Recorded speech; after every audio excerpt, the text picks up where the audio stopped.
Let me get some lead in here.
I think I'm gonna have to redraw this hand here. I really don't I don't think it's clear that he's holding a grenade or cooking it. It's just something in his hands. I gotta like make it more clear that there's a grenade going on there.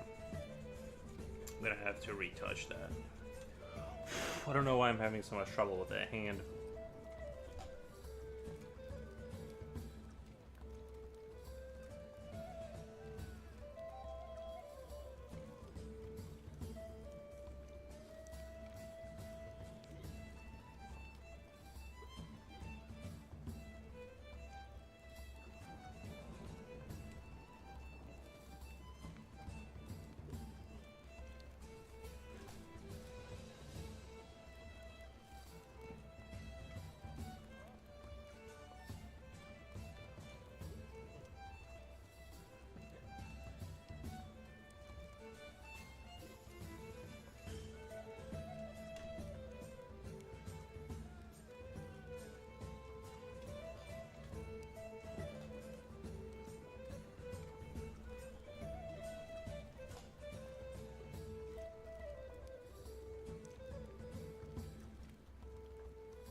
Nusretusa, thank you for stopping by. How was your morning? I did, I mowed a little bit of my, lawn this morning, but not too much. I did like 1/3 of it, and then I'll do 1/3 of it tomorrow. I had to run back inside the house before the heat got to me, before it started getting warm outside.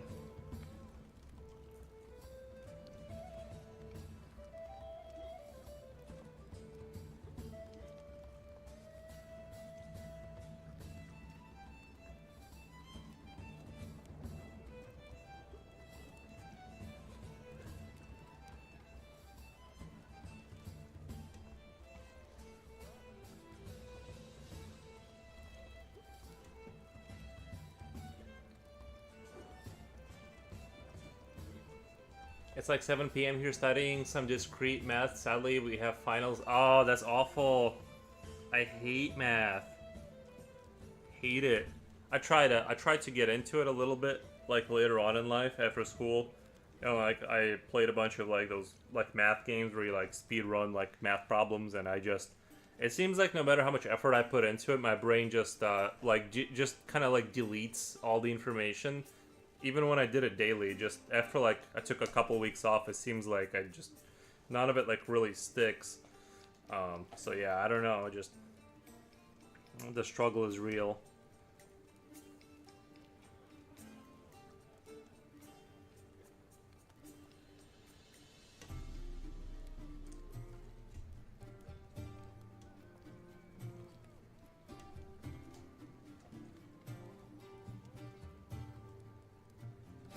I'm not like completely awful at math, but if you want to get the wrong change back, let me be the cashier.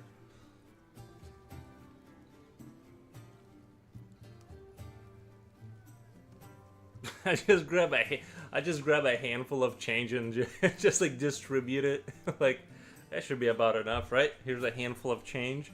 That's about how much I owe you. It happens at least after my finals. I got like 4 months off other than internship. Nice. Awesome. Yeah, math is just pure torture.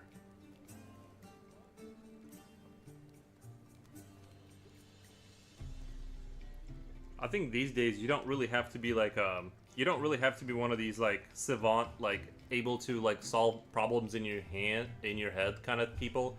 You just have to be able to like understand the principle of like the math problem so that you can at least like use a calculator to like punch in the right symbols to like figure something out, more so than like actually like having a, you know, the kind of brain that can like just sort of solve it in your head kind of thing. Although that, you know, that would be optimal, but very few people can do that kind of thing. You'd have to be like, that'd have to be like your main hobby.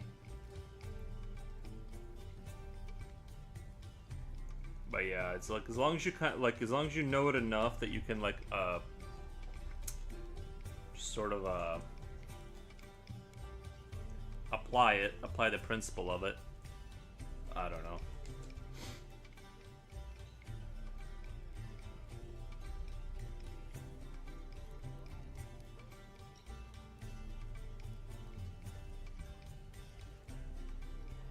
I'm the worst person to be giving advice about school or math.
But yeah, I did a little lawn mowing.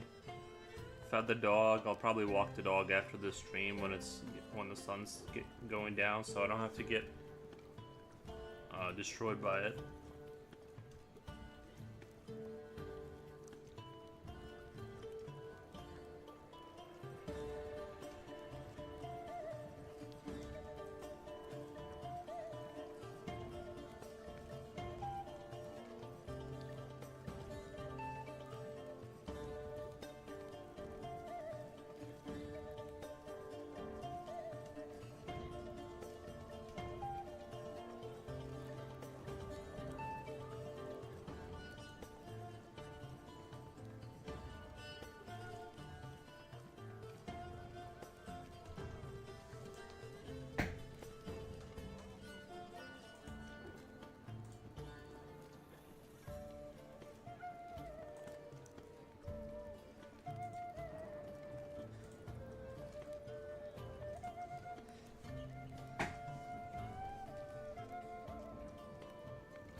I'm gonna go turn the air on a little bit.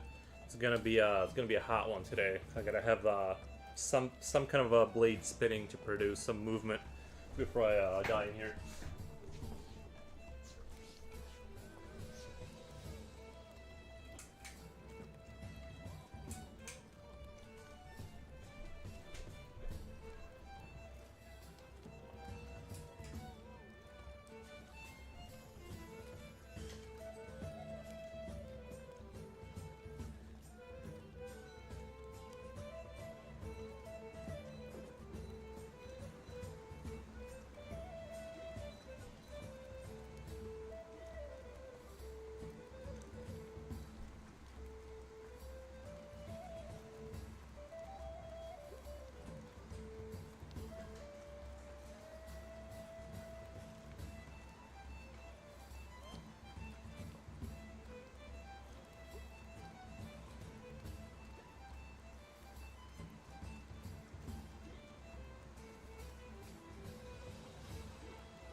Alright, I'm back. I got some air on. At least if the air is moving, that'll help.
Oh my god.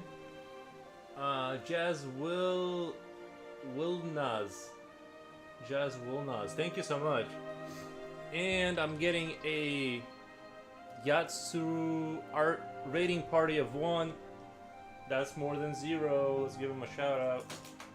Let's do shout if I could spell shout out. I still did I misspell it? Shout out? Why am I so uneducated? Yatsu art. I did it right. Thank you so much for the raid. I appreciate the raid.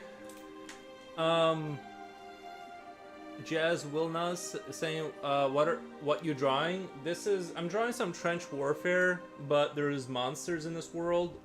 This is the trench slug, and it eats the dead bodies, and they're all dead except for the one cooking the grenade as a last stand effort to kill it. But I just thought it would be fun to like turn trench warfare into a more extreme horror, you know. So that was the idea here.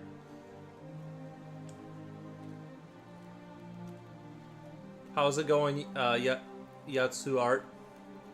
How's your day going?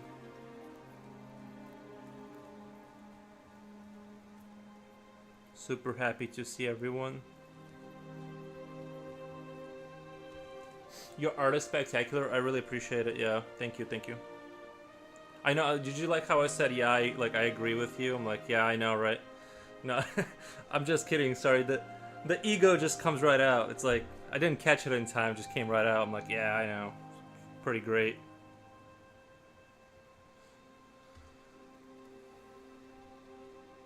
I need to work on my lines.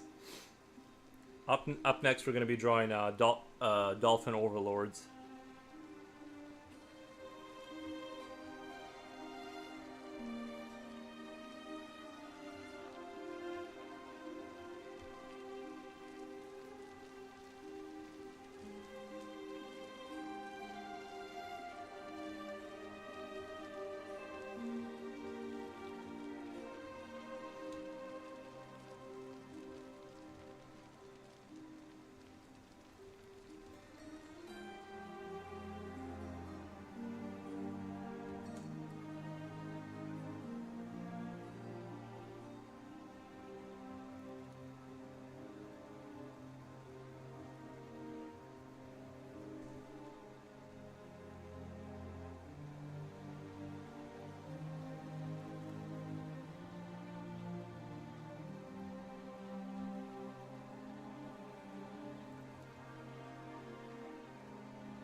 Soy Pablo Engel, thank you. Hello, how's it going?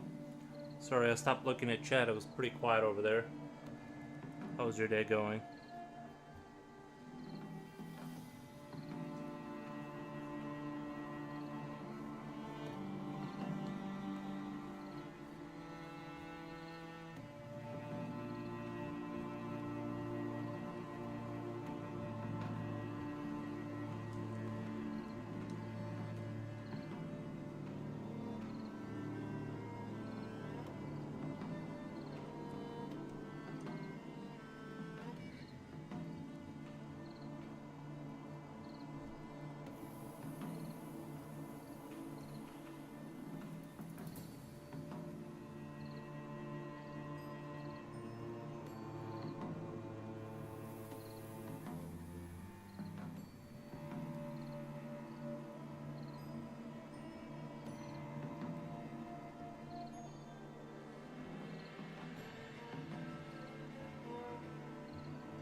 Oh my god.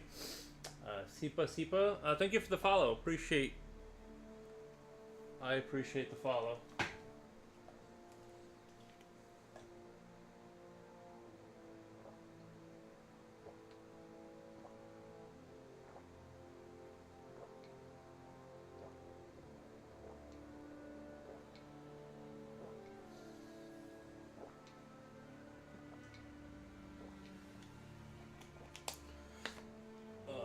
That water is good.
Hablas algo de español? No, I don't. I don't speak. I don't speak Spanish.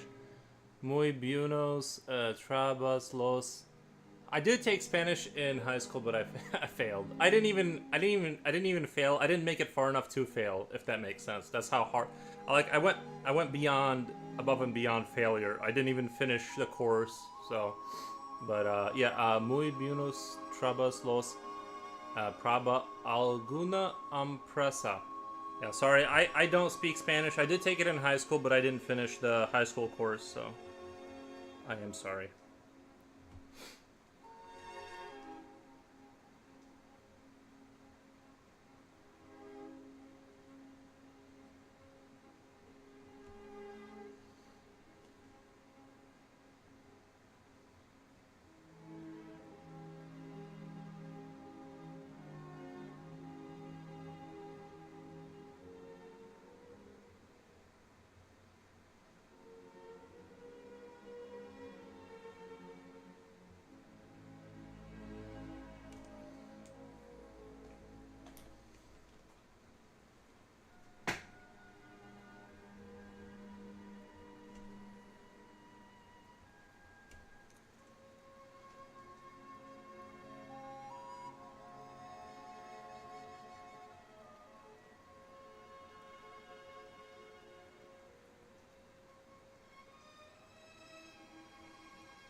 Very good work. Do you do it for any company?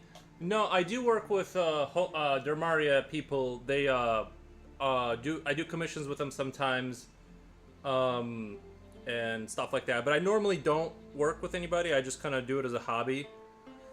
So that's that basically. But I don't mind working with companies. I'm just kind of like a picky picker about that. I don't particularly seek it out if they want to work with me and they're chill and stuff and we get along. Then I work with people, but I don't seek it out. I'm not particularly like motivated to like drop, you know, like make money off of art, because there's a lot of misery on that end of the spectrum if you kind of go too far into drawing things you don't want to do and stuff like that. So you know, I'm happy drawing horrific trench warfare, and you know, if people want to watch it, that's up to them.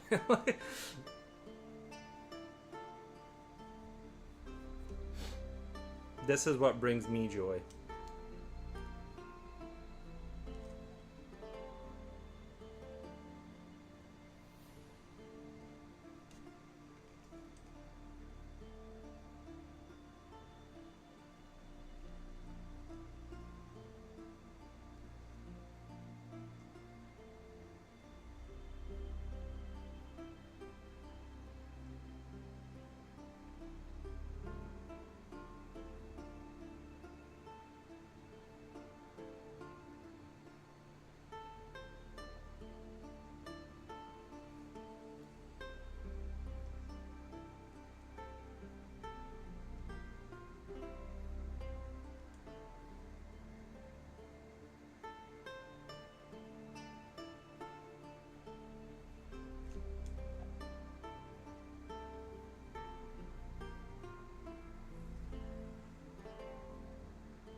Good morning, nice tunes today. Thank you.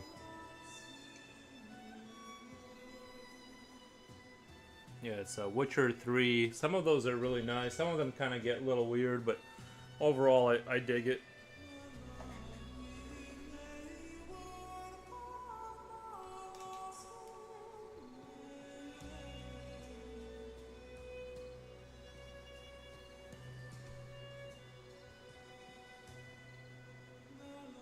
How's your morning? Well, I guess it's 1:30 p.m. where I am, but how's your day going, misery?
It's starting out pretty good, getting busy with my painting. It's raining today. Oh, I do enjoy a good rain. I hope it rains just to drop this heat off of me. It's getting insane. Let's see.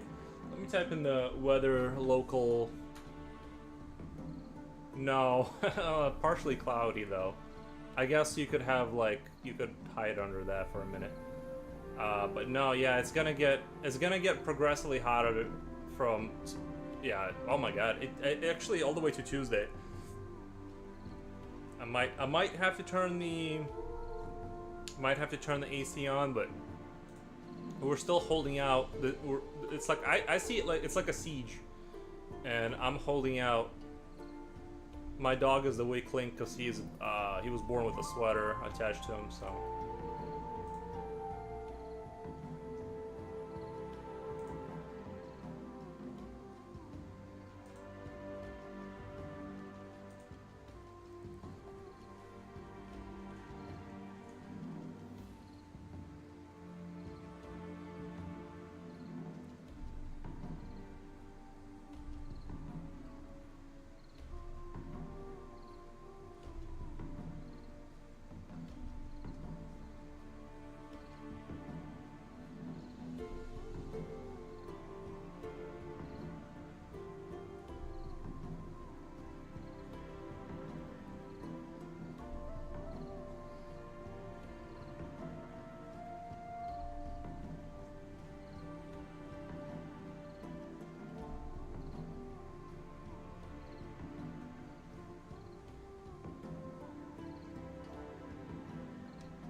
Why is the edge of your drawing erated?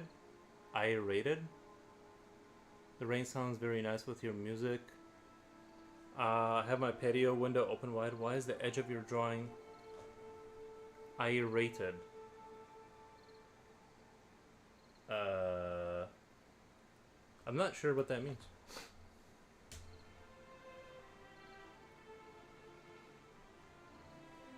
Oh, because I had to rip it out of, I think, because it comes in like a book, and you have to like do one of, like, you have to do the thing where you like fold the edge of it and then fold it the other way and then like rip it off, because it's out of a like a book, you know, a paper book essentially, where you rip out the sheets. That's why I was confused. I'm like erated. What the? Don't call my paper erated. Don't insult my paper. No, but yeah, it's because it's serrated. Gotcha. Yeah, my paper isn't erated, but yeah, it's because that's because you have to like rip it out of this book. That's how I get it out. Do you guys order paper differently? Like just packets of paper, like those printer papers that come in perfect like condition, or like the case-on paper, that fancy French case-on paper is also similar, where it's just there. I don't know. It doesn't bother me.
I buy fancy stuff, but I'm using watercolor. Oh, Leaf, hello Leaf, how's it going? I said hello the other day, but you didn't answer, but it's okay. Thank you for saying hi. I buy stuff fancy, but I'm using watercolor, so I need to be way thicker than something I would draw. Yeah, I was thinking about maybe after this one I'll try doing I'll take out my fancy case-on paper and do the coffee and micron pen kind of thing, where I put random blotches down and then like kind of make up a creature out of that. I think that would be like an interesting experiment. Yeah, I think I could like farm some pretty good ideas out of that. I left by then. Sorry, no worry. Oh no, it's okay. Ooh. Is your last name Erickson by any chance? Are you the same Leaf that came to America way back in the day? One of the Vikings. I know the original Leaf. It was a Viking that found America. I guess they didn't make a settlement, but they did. Leif Erikson, I think it was, that was like kind of came here first. What the?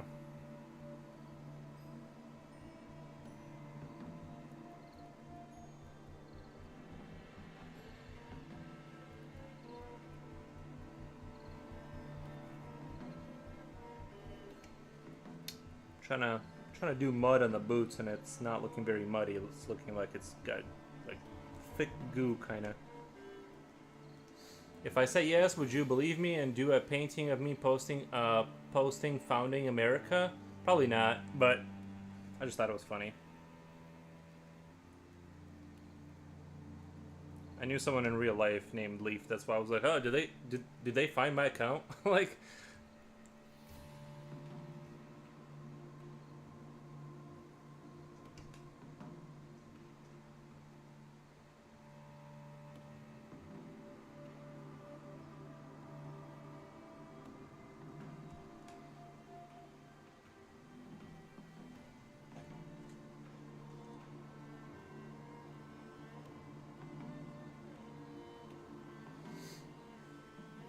I get that a lot. Nice.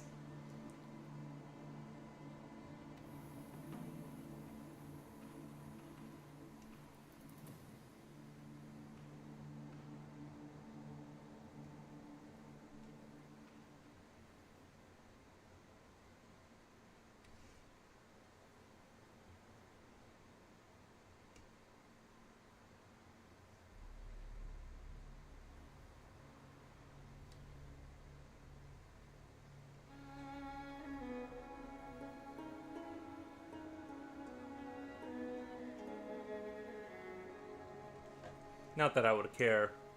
Morning misery. Well, afternoon for me. I'm on the East Coast. Are you in the West? I'm in Illinois, so it is warm out here.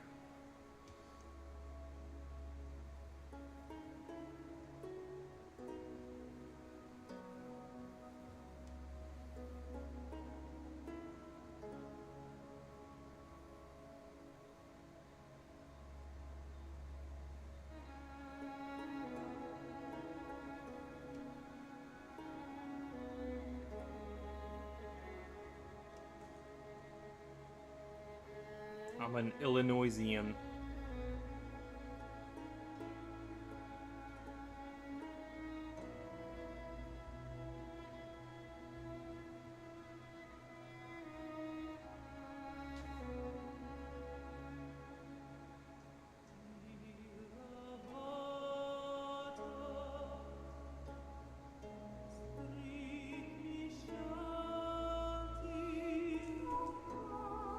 I'm in the West Plains of Canada. Oh, nice. Is that Pacific time, misery? I'm saying morning because I woke up. Lol, I went out gambling till a wee hours last night. I'm terrified of gambling. I feel like if I caught the high of it, like I don't understand gambling because it's like I know I'm gonna lose money, so like I don't get it. Like I'm just not into it because I'm like I know the result of how this is gonna go, but I feel like if I ever got addicted to it, I'd be done. I just don't do it. I don't know if you see my message the other day, but I'd love to know what music you were playing on the other stream today also. Oh, this is your I'll post it in chat. Copy.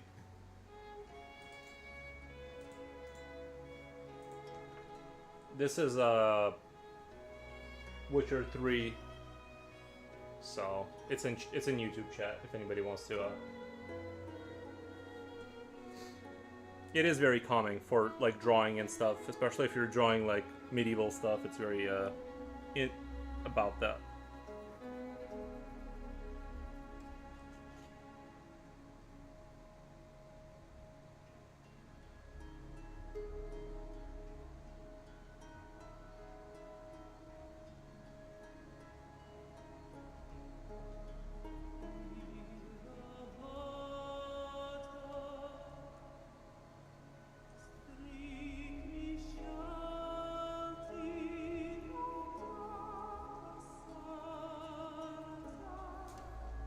It feels like something's about to conduct a gothic animal sacrifice.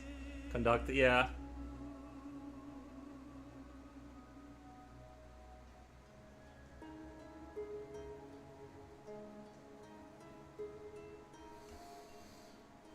It's very scary at first. I don't really get high anymore, lol. Wait, did I miss something? Yeah, oh, very scary first. I don't get high from gambling. Yeah, money is so hard to earn. I just can't part with it like that. For like an adrenaline rush. Now, if I was a numbers guy and I could like figure out a way to, you know, get the advantage, but I'm also not a numbers guy, so I know people who say they consistently make money when they go to the casino, like $500 here, $1,000 there. I'm like, I would just stop going to work at that point. Like, I don't know what you're talking about. Why would you even go to work? I guess you can't. I guess if they really are making money, some of these people, you really can't let them catch on to you. You got to go in there like once every 3 months and just kind of get your 500 and leave, because if they catch on, they're gonna like ban you and stuff.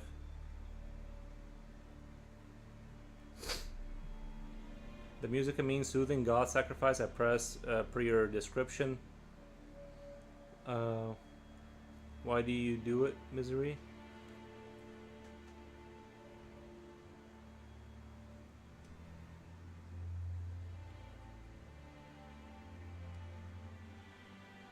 I don't want to pretend like I'm some innocent angel. I do drink alcohol and stuff, so not like a lot, but I'm just saying that gambling is not one of my vices. I don't understand it because it's like I know where it's like to me it feels like it's like someone built a beautiful mousetrap and they're like go hang out at the mousetrap where you lose your money. That's why I'm not about that life.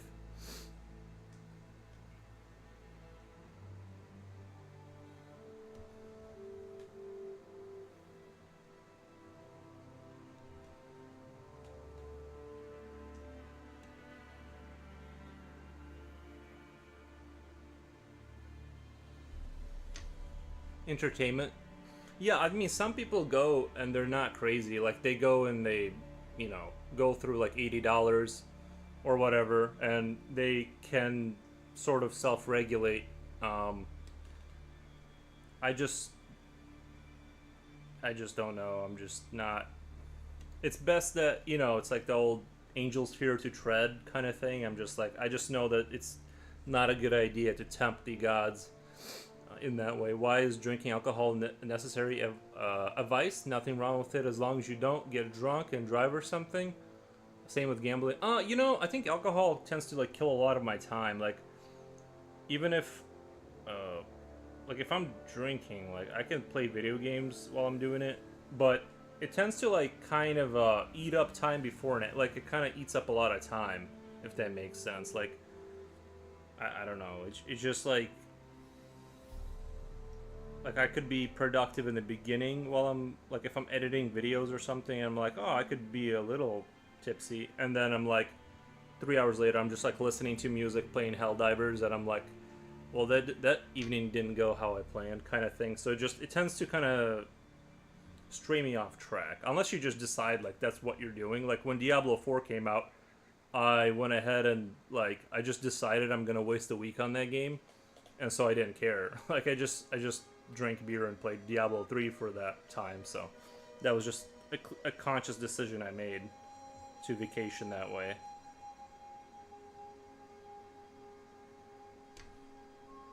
Zero guilt, by the way.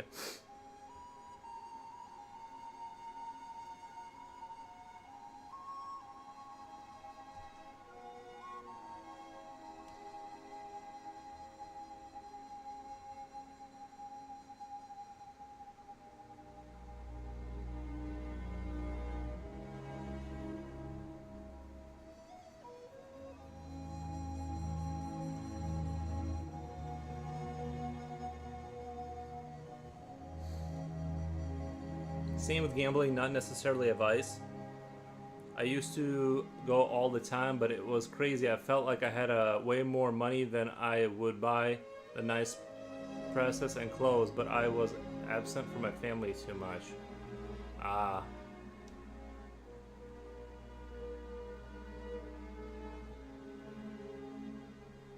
Is the music The Witcher still?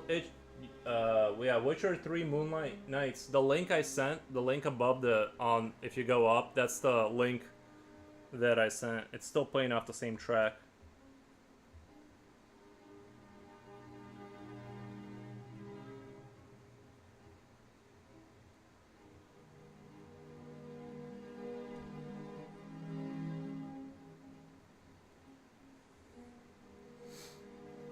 Now I stay home and paint, cook, listen to the birds, and I'm a lot happier. Yeah, I've always been like introvert kind of orientated. All of my entertainment is inside the house. Well, I did go through a motorcycle phase, and that was kind of cool. That had its own kind of benefits, but that was a motorcycle, and still is still kind of a single player experience if you think about it. You're fairly like isolated until like you park somewhere and talk to somebody, but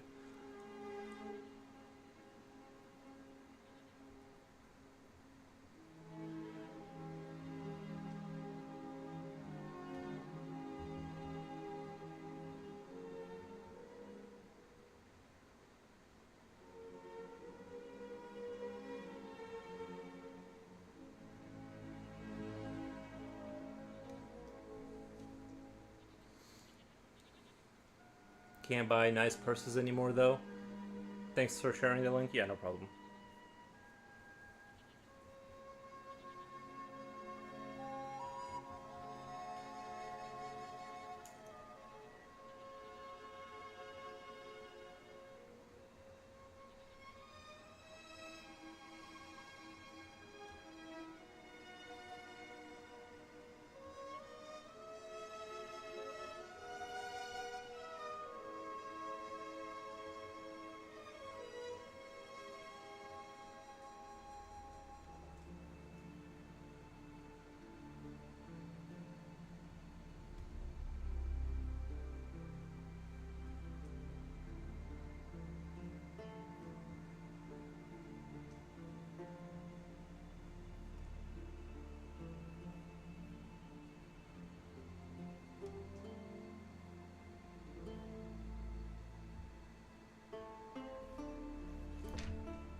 Is this for a comic book or novel, personal project? Yeah, it's just I just wanted to draw some trench warfare, but with like monsters.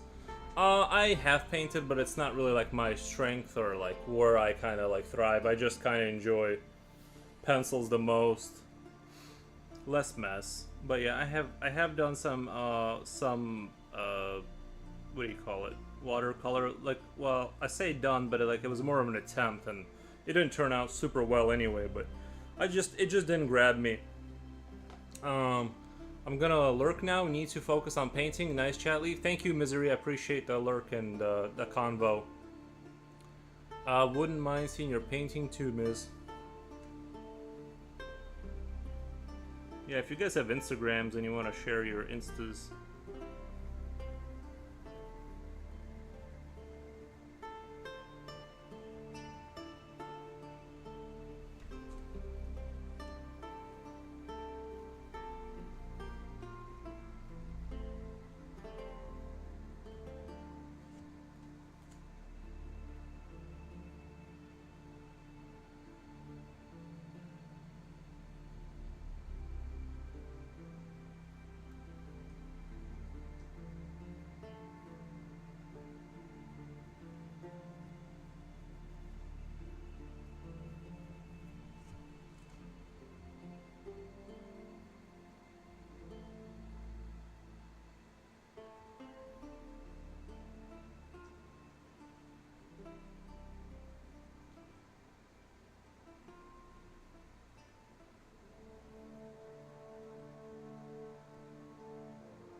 Do you do this for a living? It's just more of a hobby.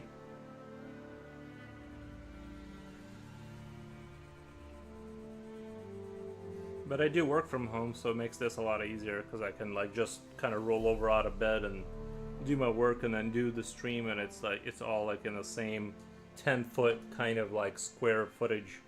I don't have to.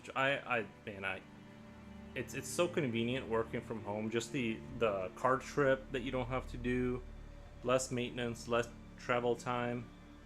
I don't know. Some people enjoy like getting out there and going to work every morning. I'm like, I want this nightmare to end. So I did what I could to like have that happen.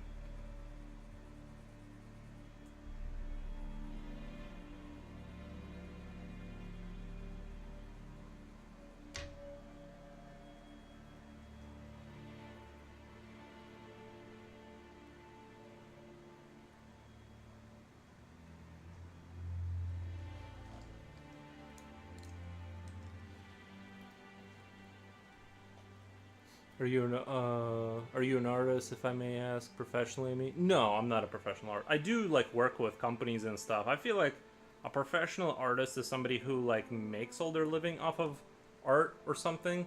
I think if you're kind of like making some money here and there, you're not a professional. If I don't know, I don't know. I mean, that's like my sort of rule of thumb for a professional is like somebody who lives off of doing that craft.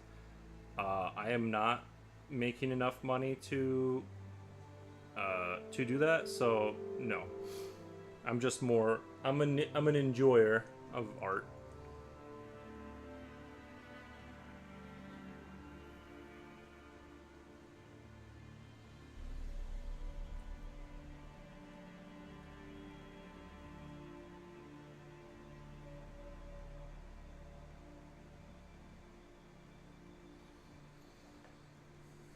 Deep pixel art. Hey, just out of genuine curiosity, do you think AI generated images deserve to be called art? I'd really love to hear your honest thoughts on it. Um,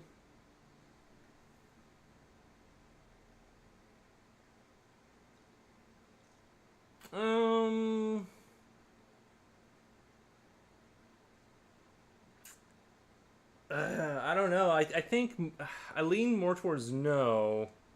But if they're using AI to make something, like if they're not able to hallucinate sort of interesting imagery that they can pull out of their heads, if they're like using AI for like research or like they're using AI to like generate imagery that they're going to compile sort of various images from to like I don't know, let's say you want to draw something specific and you're not, because I mean if you're using references like a series of references like elephants and horses and to compile that into like let's say some sort of a beast or whatever like if you're using references, I'm not sure using AI is different. um it's just like pulling from more things into like one thing.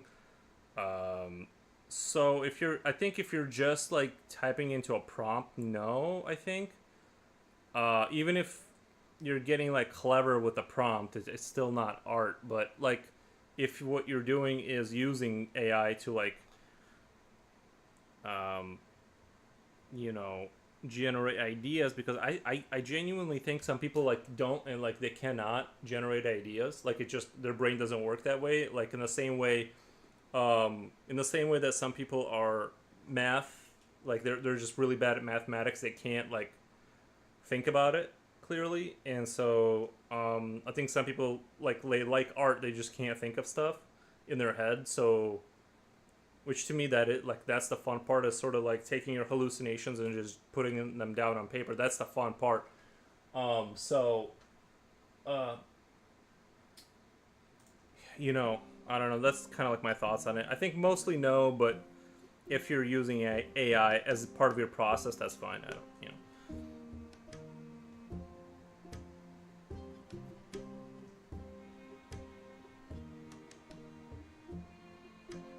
It also kind of depends on what you mean by art, because like people like I don't know.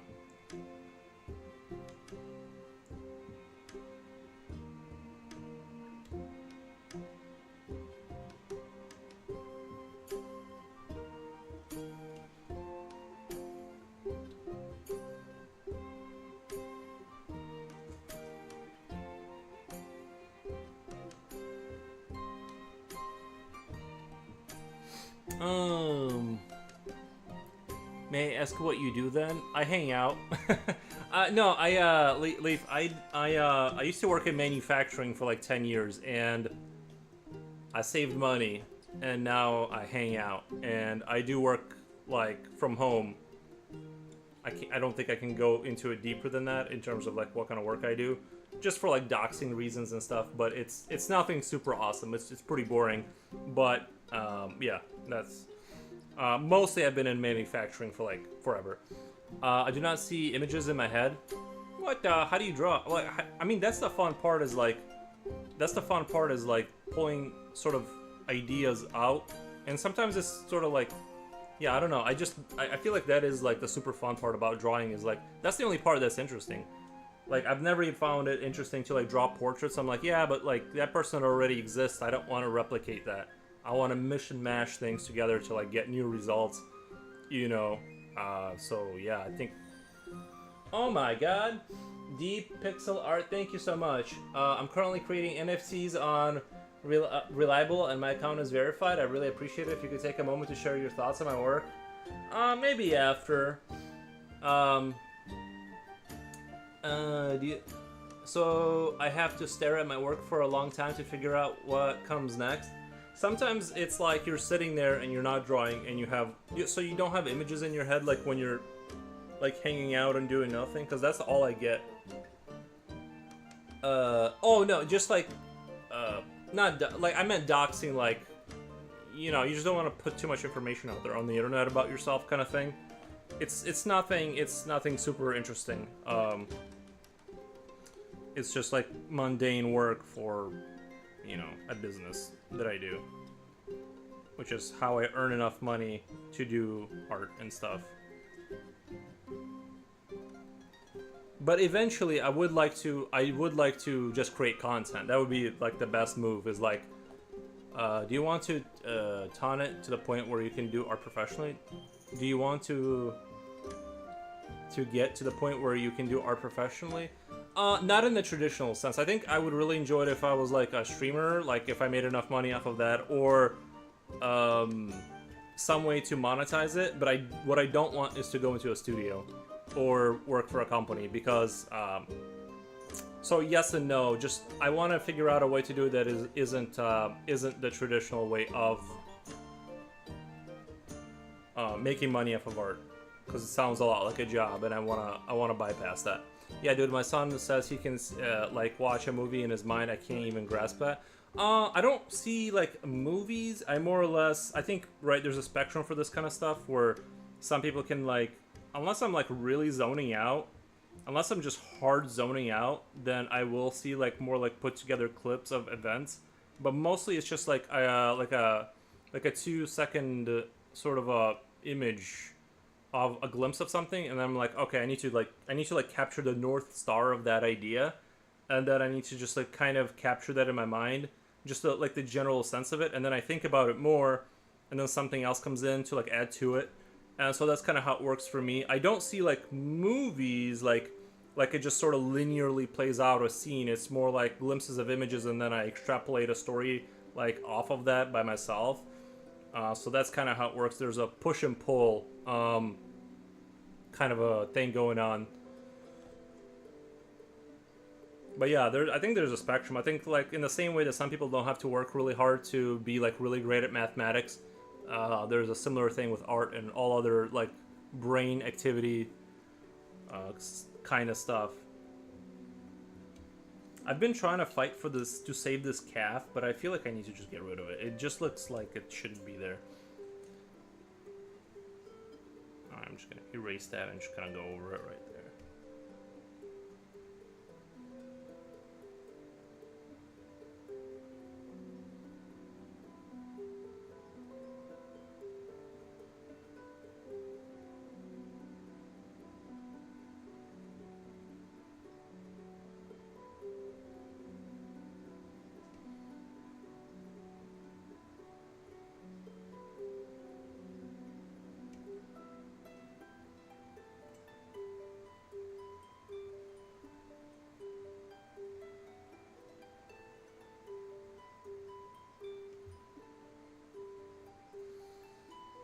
I do need a lot of visual reference. Yeah, so it sounds, you know, different people are different.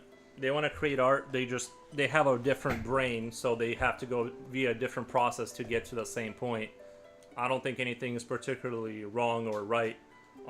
As long as you're not, I don't know. I just can't justify saying that typing things into a prompt is art.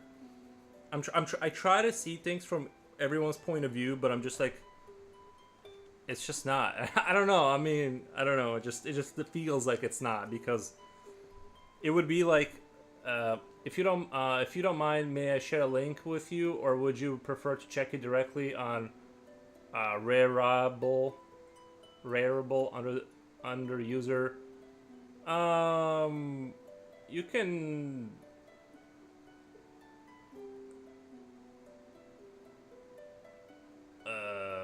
I don't even know. You can do the whisper, I guess, and I'll check it out later and stuff.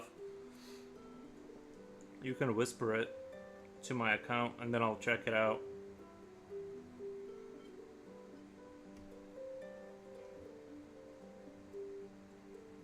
Are people still doing the NFT thing? Because you mentioned NFTs, and I'm like, I thought that like I still get like those questions on like ArtStation and DeviantArt where somebody will be like, when you go to your non-answered messages, there's like 100 offers to do NFTs, and I thought people like gave up on that. I didn't know if somebody was still doing.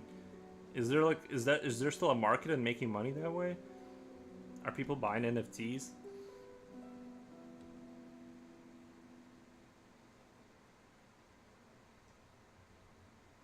I know it was hot for a minute, but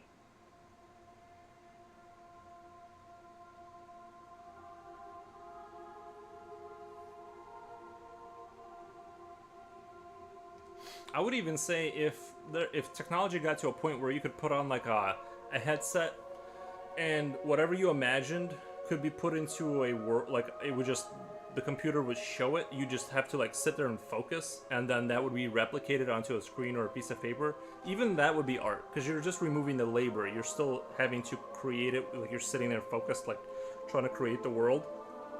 But just using a prompt, I feel like I don't know. It's too much just not doing anything to be art. I think there has to be an element of you creating something. Again, I don't want to upset anyone who like wants to be an AI artist, but that's just my thoughts on that. It does produce some spectacular imagery. I won't deny that. And I'm sure that in terms of like long-term market trend, artists are going to have less and less jobs just because it's like like how many hours have I spent on this, right?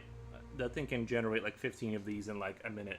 So long-term, artists are going to, you know, outside of like somebody who makes a name for themselves, they're just going to be done. But I still hold that it's fake. So I never use prints, but I do gather images on Google. I never use prints. Yeah, yeah. So that's just my thoughts on it. But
yes, many people use it, and honestly, what you create is truly impressive. You could definitely sell what you illustrate. Your work is remarkable. Thank you, Deep Pixel Art 20. But coming up with images for AI to generate Won't humans always have a role? Doesn't AI art like soul? Um, I was talking to my mom about that, and I think like the issue with like the whole soul idea is because like if I were to show you like one of the more impressive like coherent AI images, and I said like this was drawn by a person and this is a story about it, the soul part from isn't in the picture; it's inside of you. It's your interpretation of it. So if you believe there's a story behind it, then you're gonna like imagine that that's true. If I told you that this was a compilation of AI hallucinations and it just happened to create this, then you would imagine that there is no soul. So that's just like the soul of a picture is actually like sort of reverse. It's you're constructing that thing based on a story that's told to you. So yes and no. Ultimately no, because there was no artist trying to put a soul in there, I guess. But also yes, because ultimately you're gonna generate your own kind of ideas about it. I would never buy an AI generated. Yeah, I don't know. It feels weird to buy. That seems very strange to buy. Like it's like having one of those sex dolls. That's kind of what buying AI generated art feels like a little bit. I'm not trying to be mean, but that's what it feels like. Is like you're buying like, and then you imagine like you're introducing your friends to your like sex worker doll, that robot thing, and then like with a straight face. That's what it feels like. Is just like it's like this is my girlfriend. Not when I could get something that comes from a human mind. Instead, AI would lack the connection I seek from looking at art. Yeah, I agree most of it, but I have seen ones that I feel like if they were just not, if you just weren't told about it, you just wouldn't. You just be like, yeah, I see the soul now, you know. But again, it depends on your age and like where you're at. Because if you were to show, most young people will love AI art. Most older people over 35 are gonna hate it because they see like the fakeness. Just from life experience, you can like taste the fakeness. But the younger people are gonna love it. They're just gonna love it because it's so like rich and stimulating. But yeah.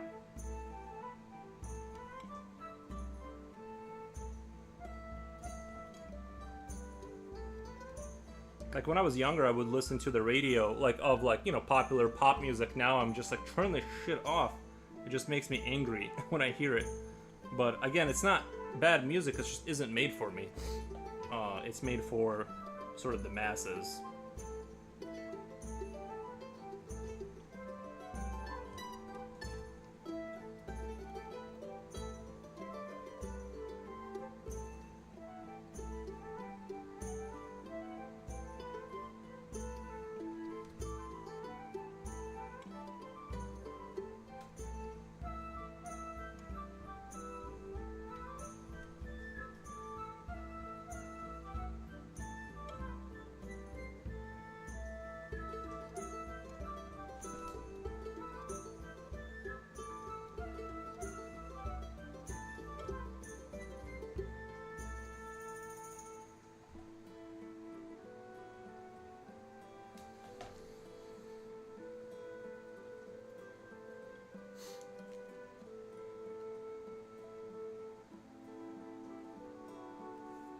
What if you can't tell if now when I can get something that comes from a human mind, instead AI would lack the connection I seek?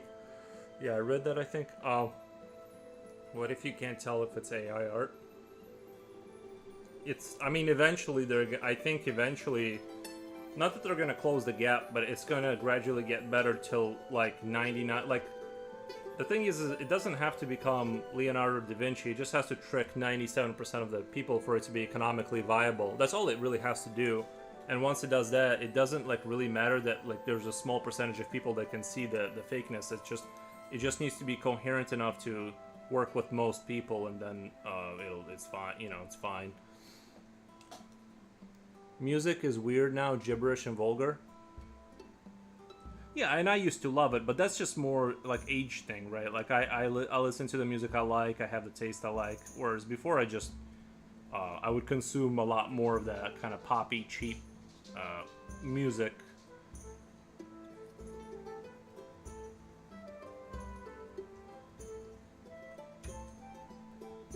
Sorry, that crate is like taking forever to like get that crate to the appropriate darkness, but I need to slowly work this in.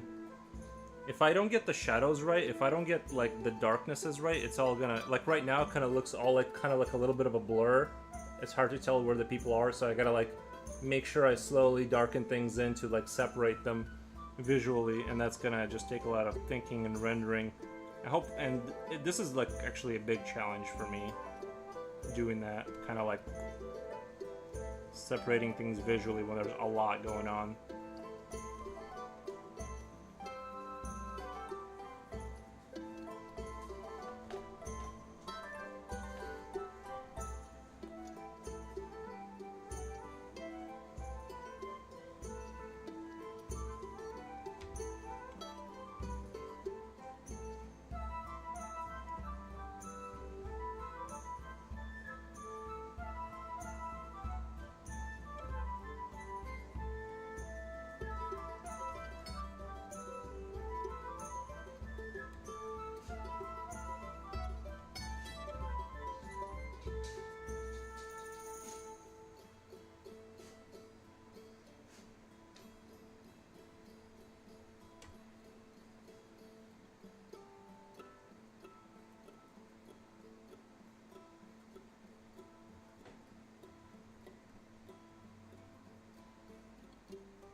back to my question, how would you know if it's AI generated art or not, Misery? You might not be able to tell at some point if it has that connection. Yeah, you're right. I think they will close that gap, but it is what it is. Or at least some portion of AI art will become, yeah, just can't tell the difference anymore for the most part.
I forget who it was, but somebody yesterday they told me about a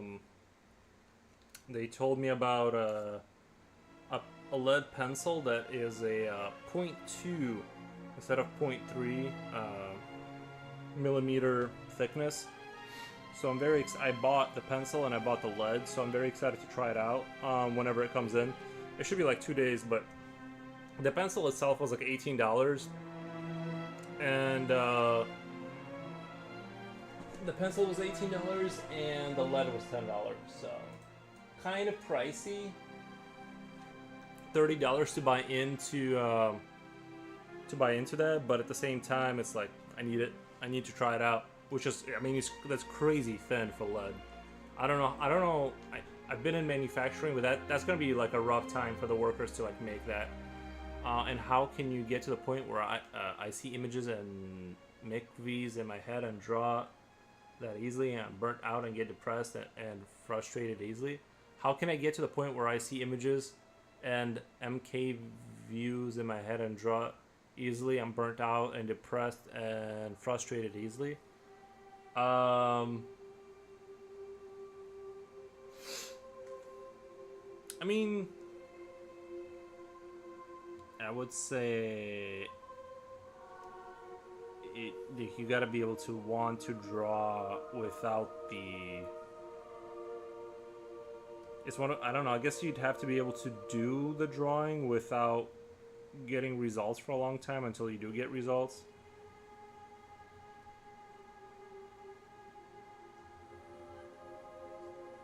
Like I got lucky and I drew a lot as a kid, so I got kind of good there a little bit. But ultimately, I was just drawing simple things, and I was still enjoying that enough to build up skill to the next level. So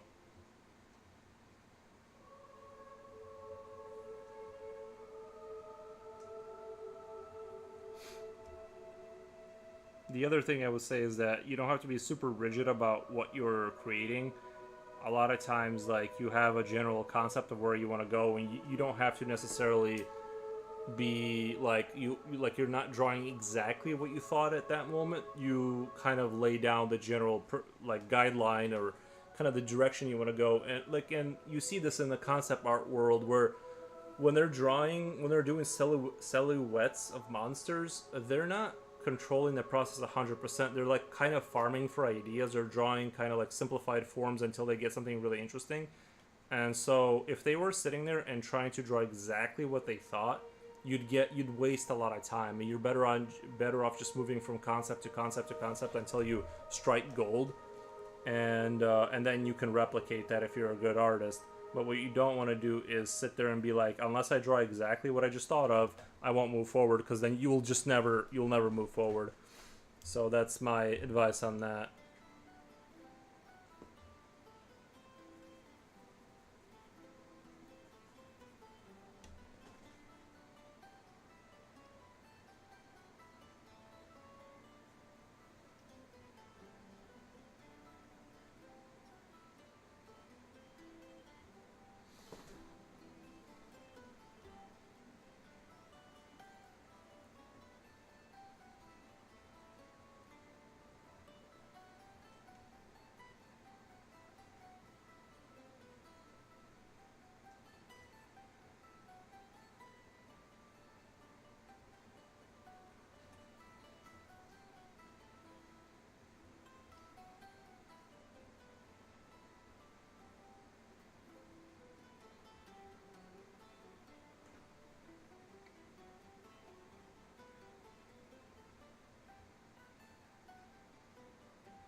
Let me change the music here really quick. Oh, I want to play this. Thanks for answering. I'm not very patient. I'm not a very patient person. Can you share the name of that TAT $18 pencil? Yeah, I'll send you the link to the Amazon page where I bought it. You really don't need anything like that. It's just I'm like obsessed with like, for some reason I need a pencil like that. I mean, just think of the it's like Let me get to the page. Yeah, Pentel mechanical pencil Orenzenro 0.2 millimeter. I mean, this is crazy, guys. $18, not including shipping or taxes. Pentel is a Japanese company that manufactures and sells stationery and office supplies, art materials, writing instruments. For over 70 years, Pentel has supplied the world with highest quality products. Pentel is the only writing instrument company to receive the D Mang Award. Anyway, let me send you. You really don't need this pencil at all, but is it really that much better than an average pencil? No. What it is it has a very small and thin lead, which is what I like to do because I like to lean into the detail. But no, if you wanna, I would just, if I were you, like, you just really kind of want like a range of softnesses in your pencils. Like, I forget what the exact numbers are, but basically 8 or B9 is like the softest, and like H2 is like kind of like a harder lead. So this is like somewhere in the middle or something. So no, you don't need that pencil at all, but it's good for a specific thing. Like what I like to do is just like fit a bunch of detail in there, and having a thinner lead is going to help with that.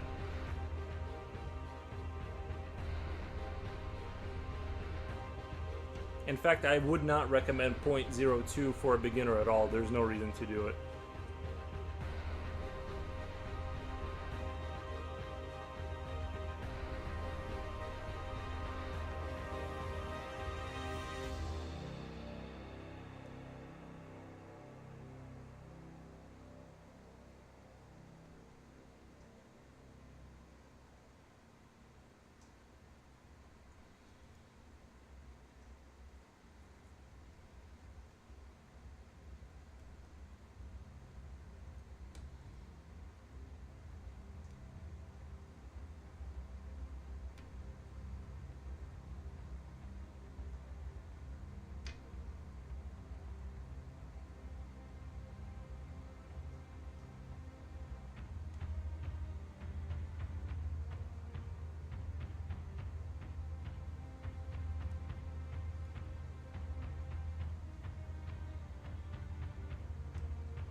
Thanks for sharing. Don't mean to bother you. I wish I had started drawing as a kid. It helps. Beyond the Grave, hey, how's it going? How is it going? Thank you. Thank you for stopping by, Beyond the Grave. Appreciate the stop by.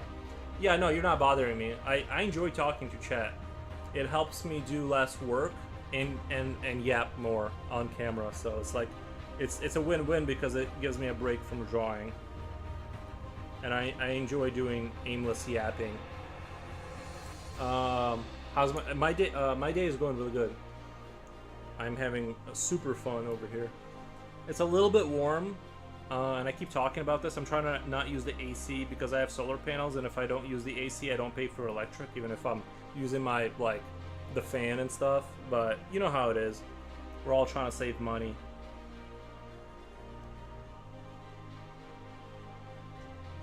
That's part of how I get by, is I just suffer.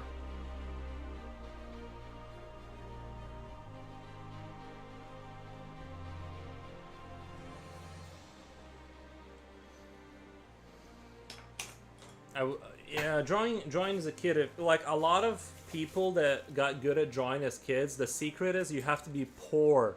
Being poor is the secret because you don't have any alternatives.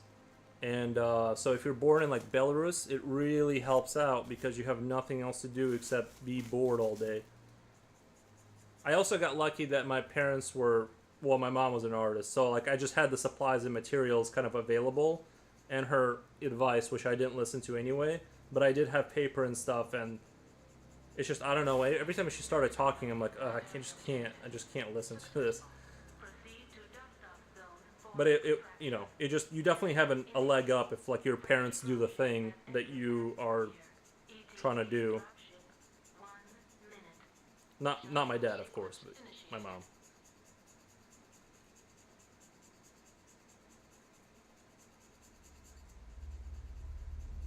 But I've seen a lot of people get really good really fast, like really fast, and really good. When they, like, honestly, I've seen some people like they've transcended beyond me in some ways in terms of like, some of the stuff I see people who were like a year ago not that good, and they've been going to classes and doing this and that and practicing anatomy, and all of a sudden you see them put stuff out that's like kind of shockingly good. So I wouldn't let the I've not been drawing as a kid thing discourage you, because it's like I've seen people like explode in skill like relatively quickly. And what you were saying before about natural talent, how can I be naturally talented as you? Or I'm really not that, honestly. Like, I think I'm kind of an okay artist. I have a lot of weaknesses, but, I wish I was like Leonardo da Vinci, but I'm really,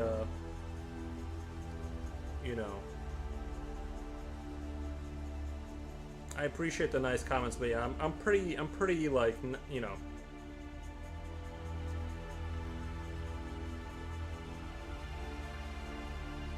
Is the music too loud? Let me turn that down. It looks like it's a little too loud. I try to look at like the audio thing, and if it's going past the halfway, I know it's like too loud for you guys, so I try to like keep it below the voice. I couldn't help but turn on AC the other day. It was 90 outside, windows up and fans on. Was not the move. I just suffered it. It was like 86. It got to be 86 inside of my house. I just had the fan. I had a couple fans going, but right now I mean, unless it gets up to 90, like I'm gonna I don't know.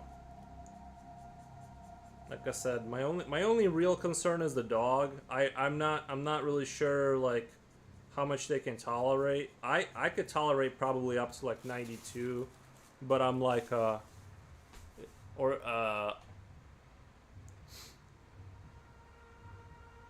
were you saying about natural talent? I don't know. I forget what I was saying about natural talent, but I think it's a thing. But I think a lot of naturally talented people, they just kind of do the thing a lot. I think that people like that you see that are like mathy or drawing, like they draw good, they just kind of do it in their head a lot when they're not like even when they say like they don't practice, like the kids that are good at school, I suspect what they're doing, and not like consciously, but like they're doing it in their head. It just kind of like is like on a cycle, just repeating. They're like getting ambiently good at stuff. Like when you're an athlete, you like you think about the thing you do, like you think about it, and it's like it, so I'm not saying there aren't I do think there are like genetic things where like your brain is like more tuned towards something, and it'll be wired to get pleasure out of a thing that you're tuned for, so you'll naturally like the one thing leads to another. Like you get, the mathy kids, they're obviously getting joy out of doing the mathy stuff, so, and then they're getting social recognition, and then they're getting good jobs, and so the one thing leads to another. Whereas like if you don't go down that path, you're just it's like infinitely harder. what you're doing looks more than okay to me. I appreciate that. Or is my eye missing something too on train? No, you're. It's I don't know. It's just I've seen like really good artists, and it's not there yet, and it might take another 10 years. I don't know. You know, I think my biggest thing is like memory, like memorizing body structure and stuff, and so that's where I lack. It's hard to have like line confidence if you can't remember stuff. If you know what I mean. So if you're trying to draw a skull and you can't exactly remember stuff, and you're not gonna have line confidence if you're trying to make things up, if that makes sense. So that's kind of where I'm weak at, I think, and so that's why I like use rendering a lot to like fix stuff, if that makes sense. I'll notice myself like fixing stuff through rendering, which is fine. It's just that like in order to have like line confidence where you're like confidently drawing from scratch, you need to be able to remember things, and if your memory is lacking, you're not going to connect those dots basically. What makes you think you're not as good as I don't know. That's I just feel like even saying that would be like I just feel like I'd be inviting issues into my life. Like the internet would just get angry at me, and I don't think I'm as good. But also, I just, even if I thought I was as good, or if my ego was at that point, I still wouldn't say it, just because like it's just like not a smart thing to say, because people are just gonna be like, you're just gonna be like the clown of the internet if you say that. So that I'm just not gonna. I don't think that, but I also like, even if I thought that, I wouldn't say it.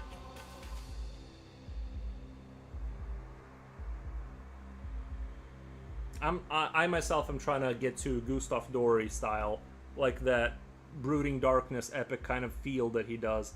That's where I'm trying to get. I'm not, the Da Vinci is not my north star that I'm trying to achieve.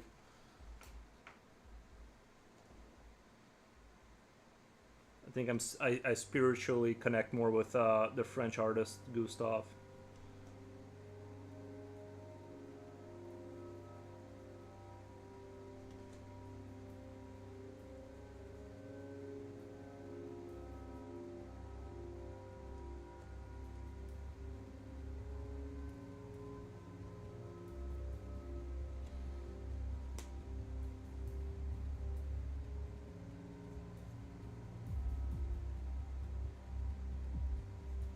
I did notice, since like there were some pictures I drew for Dermaria, and I feel like when I first started, like there was a couple of pictures when I first drew for them that I feel like I definitely like improved in the like last 8 months.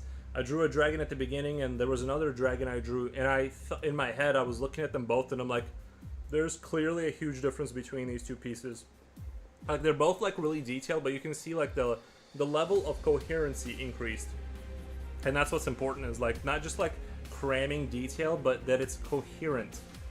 I don't think people recognize when people put countless hours into art. Art is very much a skill that's built upon, but because it can be more solitary, you don't see the skill grow. It's hard to see because also when you're staring at your own work for 8 hours, your mind gets fried and you can't objectively view things correctly anymore, and you have to like give yourself like a break just to like be able to walk away. And like it's the same thing with miniature painting and all this kind of stuff. You have to walk away and see it with a fresh eye, because you're burning out your brain, and like you need to just like get away from it sometimes.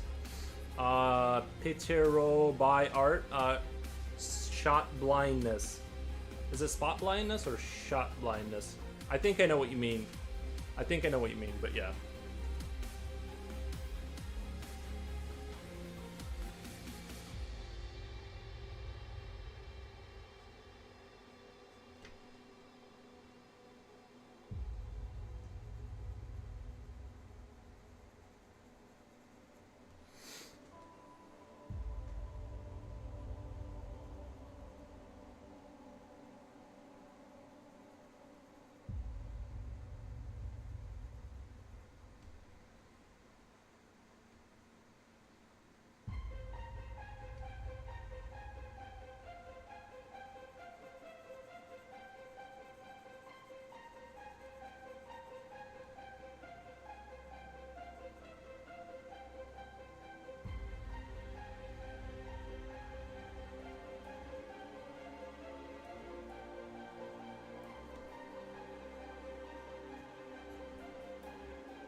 Basically, basically looking at it too long, you get numb to things that are wrong. Yeah, wrong and right. I think you can undervalue your work and not see the good. Because I've gone back and seen some stuff I've drawn that I'm like, this is actually like really impressive, but at the time I just couldn't see it, and vice versa. So it's good to get away. What brush are you using right now, if I may ask? It's just a little. Sometimes I use the little. Just because I draw on such a small scale, this is a 9x12, and I'm trying to cram a lot of detail in. I use the little brush to kind of smooth things out. It allows me to like kind of go back in there and re-establish like the hardness of certain lines I want, and put in detail. Because I don't want to draw on the big piece, I just want to draw a lot on a small piece, and that's kind of why I'm buying that really expensive Japanese pencil that has that 0.2 millimeter lead. It's gonna let me kind of get like really crazy, or at least I hope. I'm like really excited to get it in here, and you guys will get to see like the new era of pencils.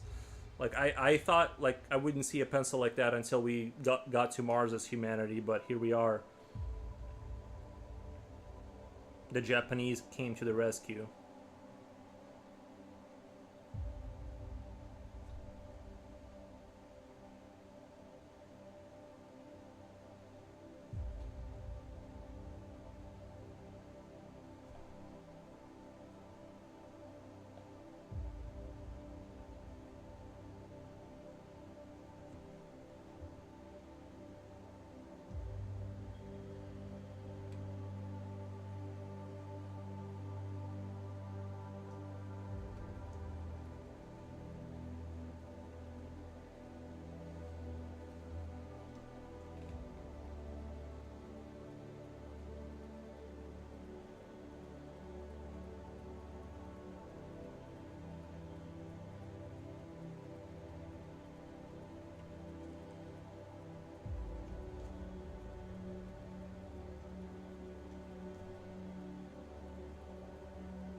Sorry, my chair is falling apart. Sometimes when I move slightly, it makes like loud noises. Japan has all the stationary drawing materials you ever knew you needed or exist. Yeah, the Japanese are like absolutely insane with that stuff. Most of my pencils are, well, there's three countries really, right? You got Japan, Germany, and France. That's like where like it seems like, I'm sure there's like Italian stuff I don't know about. That's just not what I'm exposed to. But yeah, those three countries seems like are like that's what I'm like full of here. But yeah, Japan like definitely is like for me in my heart they're taking the lead because they made the ultimate and final pencil.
How long have you been working on this? Well, there was 2 8-hour streams, so 16 hours, and then this is 3 or almost 4 hours, so 20 hours.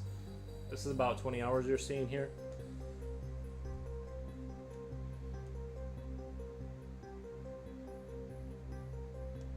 Which does seem crazy, but it's actually going pretty fast, relatively speaking, because I've had pictures go much slower than this, and I couldn't explain why. They just took forever. I think a lot of times if you choose to have like a bunch of like dark shadows that you're gonna have to sit there and render it out, it just eats up a lot of time. I think some pictures just go faster just because of the nature of how you set them up. They just kind of don't take up as much time. This one's going relatively fast for how much is going on here, I think.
So are you using a reference image for this? No, I'm just, no.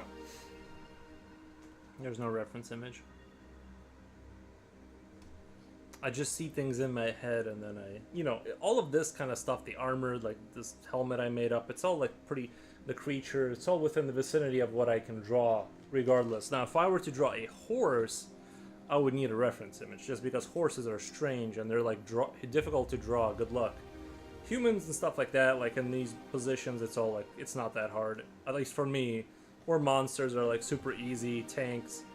Everything you see here is sort of like I've sort of imprinted onto my soul. I can draw all of this stuff, but there's stuff I can't draw, and I avoid it. I mean, if I needed to draw a horse, it would be a lot more difficult than I would need a picture of a horse, and it would look like a pony, and then I would have to redraw it, and it would look better, and you'd go from there. But no, for something like this, I don't need a reference.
Eventually I want to do something similar to where they like World War One style trenches, but have mechs in there instead of like tanks. Have like old looking sort of rusty World War One-ish like machines like going across the battlefield with plumes of smoke and dead bodies everywhere.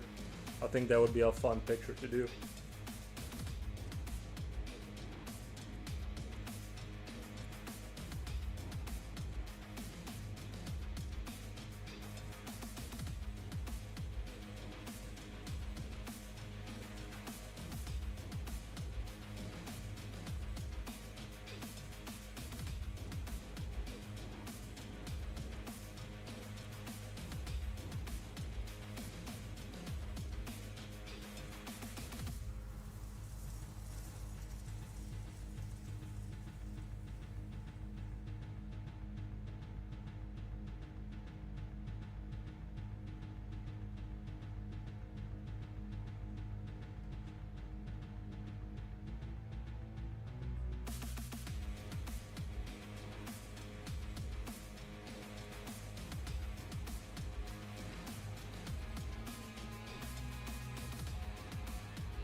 Looks amazing. Keep it up. Thank you, Ghost Orchard. I appreciate that. You're amazing.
Oh my god.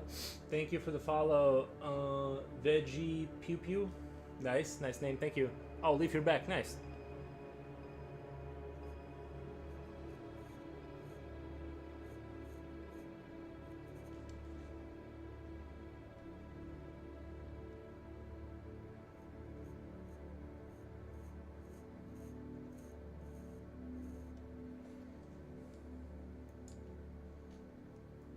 We'll get these shells rendered out one way or another.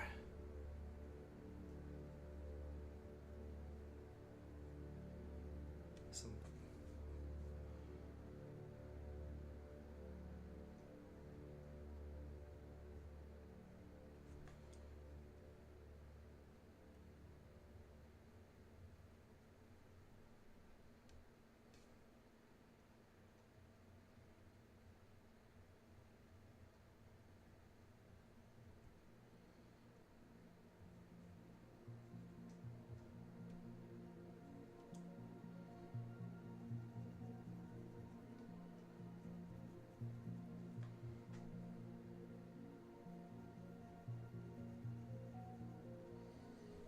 Oh, sorry. Wow, what inspired this scene, if anything? If it's all from your head, that impresses me.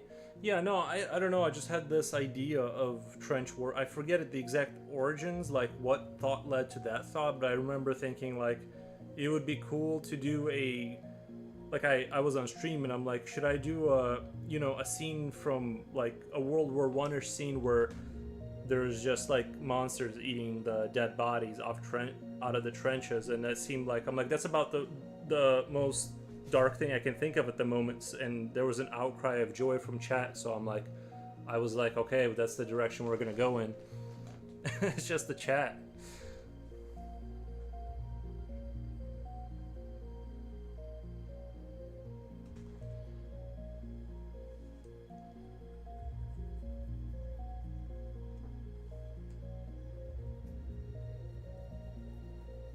I think up next we're gonna do Overlord Dolphins. I was talking about this the other day of like dolphins essentially, even if they're a lot smarter than us, they don't have thumbs, which really you need thumbs to create a civilization. So if they got like a bunch of like maybe like hippies, like start out with hippies that will be sympathetic to your worldview and get them into like a dolphin cult, and then from there work your way up into politics and then take over Earth. Thank you, Sound Deer. I appreciate. Thank you, Sound Deer. I appreciate. And then the dolphins will they will be like these floating overlords over humankind. I think that's something within the realm of possibility. If they really do have 180 IQs, they just need to find a way to communicate with humans like consistently enough to like create a cult that will take over. You know. So I thought that was a fun enough thought. I can work off of that and create something interesting.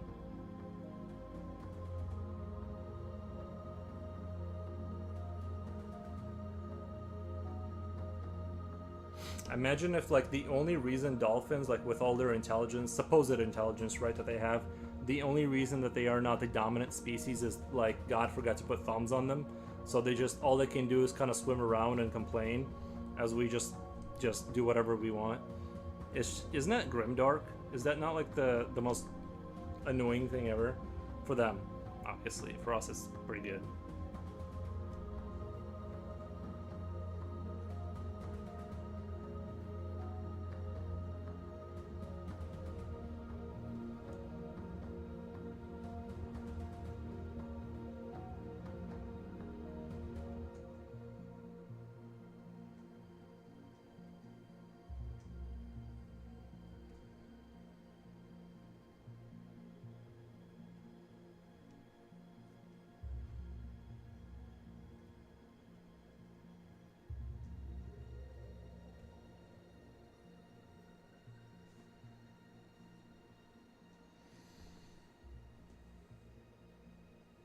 What inspired the dolphin idea? I think that was some. We were just talking about dolphins and their gray morality and stuff like that. I just remember talking about it, and then we kind of spun off into that direction. I don't remember the exact origin of that idea.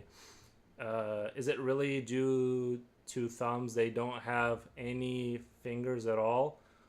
Well, but that's. I mean, yeah, they don't have the fingers, but yeah, it's not exactly just thumbs, but. Like if you just had humans without thumbs, they would be at a significant disadvantage. What if they had any digits maybe and not thumbs? Yeah, I mean it would help out, right? Because you need you need a complicated tool at your disposal to build things that come to your mind, right? If you don't have that and you just have like flippers, you're just a silly goose waiting to get exterminated, you know.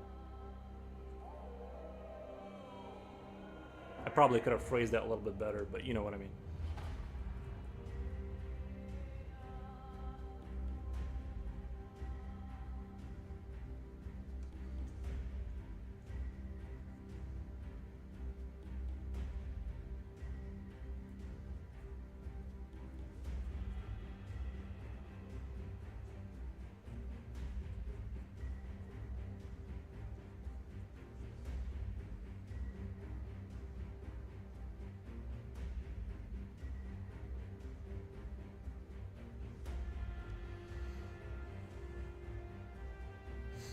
But don't they need more intelligence? Aren't chimps as smart as dolphins and they have thumbs?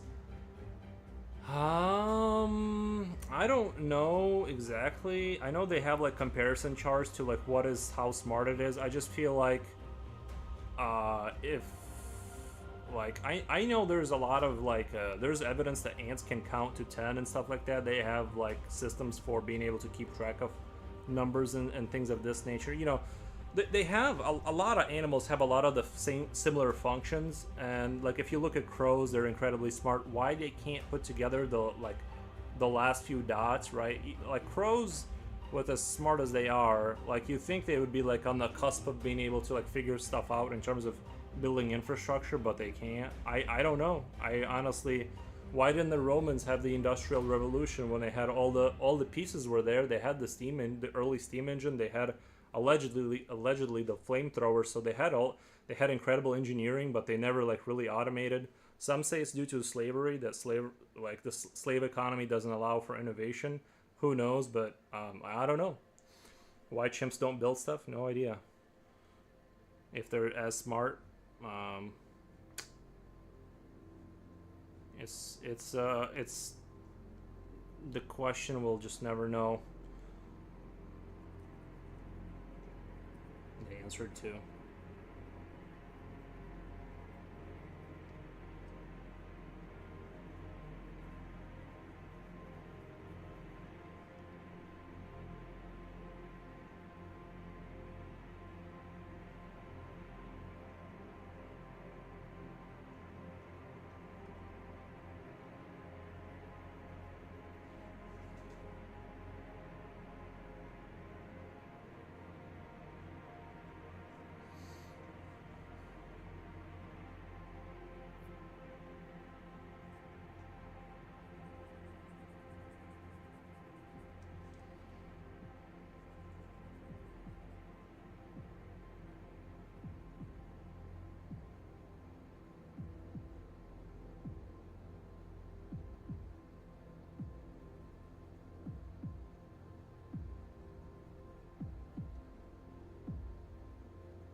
Japochi, just here lurking, doing a bunch of chores after I wake up. Nice, man. Yeah, I've been neglecting my chores. I did a little lawn mowing, but I only mowed like 1/3 of my lawn. Then the sun started kind of just punishing me, so I went inside.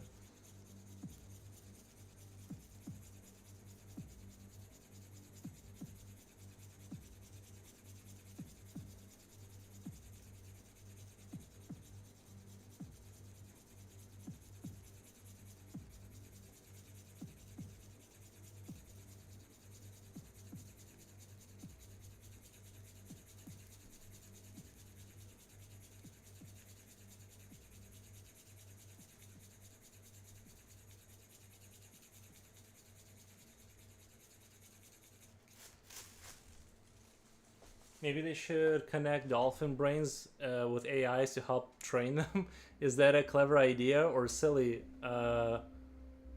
Something chimps and crows plugged in with LLMS or other AIs to learn about both. I don't know. I mean, that could help.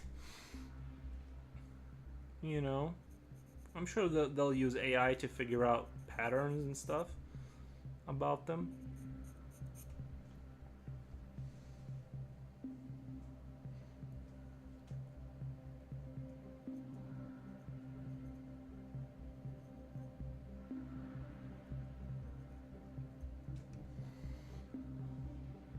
The brain I know that there's like measurements like brain size to body size, like and things of that nature. That's how like they gauge intelligence versus like your body mass versus your brain size. And I don't know, crows seem like they have a pretty small, like crows seem insanely intelligent, and they're like kind of like a bird, you know. I've heard, and I don't know, you would think like if it was just massive brain, it would be elephants, right? They have like the biggest possible brain available. I mean, I don't know how big their brains are, but yeah, I don't know. The intelligence thing is very tricky, I feel like, because like I don't know, you just see crows and they do like kind of amazing things. Like they solve like puzzles on like some of them I don't know if I'd be able to solve, like with the little stick and they get the walnut, you know. I'd have to sit there and really think about it. But so, I don't know if they should hook them up to AI or whatever.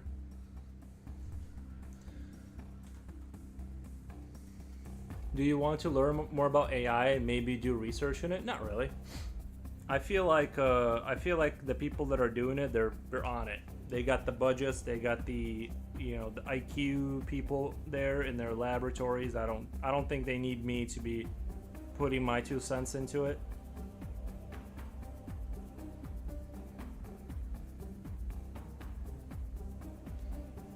I do feel sometimes that it's a little bit of a parlor trick, what we're seeing with like what ChatGPT can do and image generation, that it's gonna largely stagnate at this point. Now I could be completely wrong. Maybe they connect some dots that AI just explodes in how helpful it is, but I do sometimes think that it's gonna peter out, and you're gonna see that it was just kind of a clever parlor trick all along that consumes massive amounts of electricity to be able to write essays for high school students or whatever. But beyond that, although honestly I use AI to like think of stuff too. Like I'll be talking to ChatGPT like when I come up with names for my pictures or things of that nature. It can be like very helpful to like talk to it and stuff for idea farming. So I'm not, I don't know. I kind of don't know if it's a super good idea to create a labor force of robots that will replace like 90% of the US workforce. I think that's going to be kind of a tricky issue, because who are you going to sell products, things of that nature. I don't know, AI, we'll see, but a part of me thinks it's going to end up being like an interesting parlor trick. Another part of me thinks like, I don't know, maybe it will become like this semi-sentient god thing that just helps, I hope, and doesn't do the Skynet thing.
How does it help you exactly? Like, I'll go on ChatGPT, all right, and I'll be like, here's a picture I drew. Like when I don't have like, because sometimes I'll title the stream something that I think the algorithm will respond to a little bit better, but that's not necessarily going to be like the picture name, if that makes sense. So I'll be like, I'll go to ChatGPT, upload my image, and be like, what name do you think this is? It should be kind of thing, and it'll give me some like 10 different variations, and I'm like, yeah, I don't like those, and you just kind of play around with it and just kind of talk to it and see, or like the descriptions you see on YouTube, on the YouTube thing, like the description for the video, for the stream, that's all ChatGPT. I don't write that, obviously. Like, I'm not gonna sit there and write a whole paragraph. I just kind of skim through it and make sure it's not like saying something absurd, but yeah, that's how it helps. Like in that way, my parents have a business. They like being as how English is not their first language, they use it for responding to emails. You can kind of type in like basically dog poo, and it'll respond. It'll coherently be able to convert that into like a coherent message for the customer or supplier. So there's that kind of stuff for communication. ChatGPT is really helpful for that. It knows how to like pretty up like what you said into something that's recognizable. Brainstorm titles, you mean? Yeah, on top of other things, but yeah, that's one of them. But brainstorming titles might sound like not that big of a deal, but when you think of it in terms of like, you have to find a way to tickle the algorithm to push people your way. So you need to have a title. Now it's a hit and miss, obviously. Every time you're always kind of guessing, but if your title is not reaching anybody, you're just like, barking into the wind and nobody sees your content. So I always say, I'm like, kind of like, come up with a name that's going to get people to see this, and sometimes it goes well and sometimes it doesn't go well.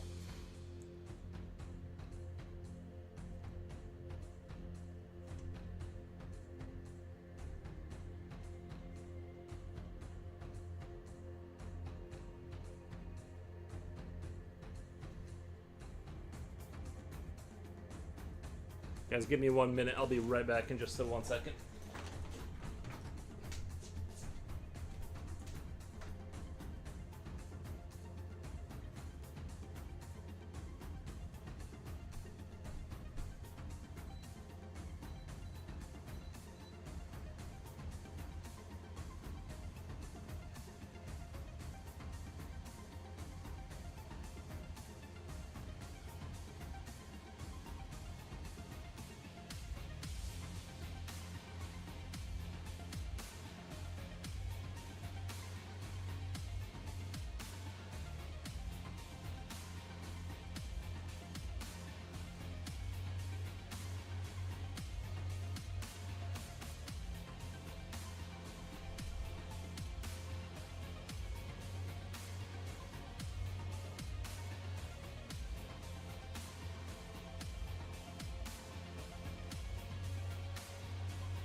Alright, I am back.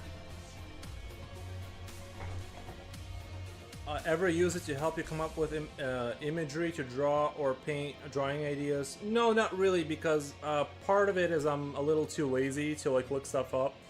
Part of it is like I just I show it my pictures more so than I see pictures from it.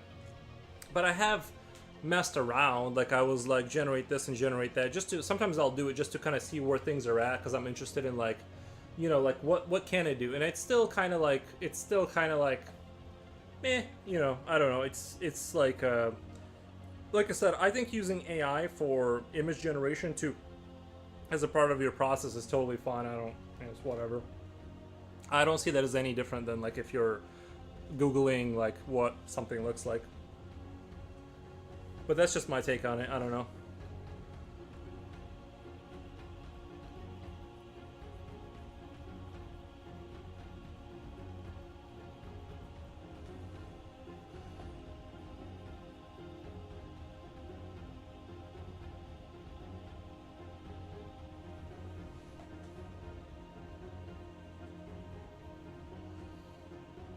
On top of what other things, if I may ask? Oh, I mean, like one time I was playing a game with ChatGPT where I would like construct a story, like a base narrative, like a worldview, and then I would like take turns with ChatGPT to like sort of, sort of like you tell it a story, and then it like tells you more of the story, and then you go, yeah, but like I want these characters to be like this and that, and you're just like basically playing a game where you're like reading a book that you're modifying on the fly. That's sort of interesting. You're just like kind of, it's like a book that it hasn't been written yet, and you're just sitting there kind of playing around and giving it like ideas, and it, you know, inputs things, and you can be like, I want this character entered into here. You know, we took these turns in the story, and I think that can be an interesting sort of a game. Doing things, you know, that's kind of like what I use ChatGPT for. It's idea farming, basically.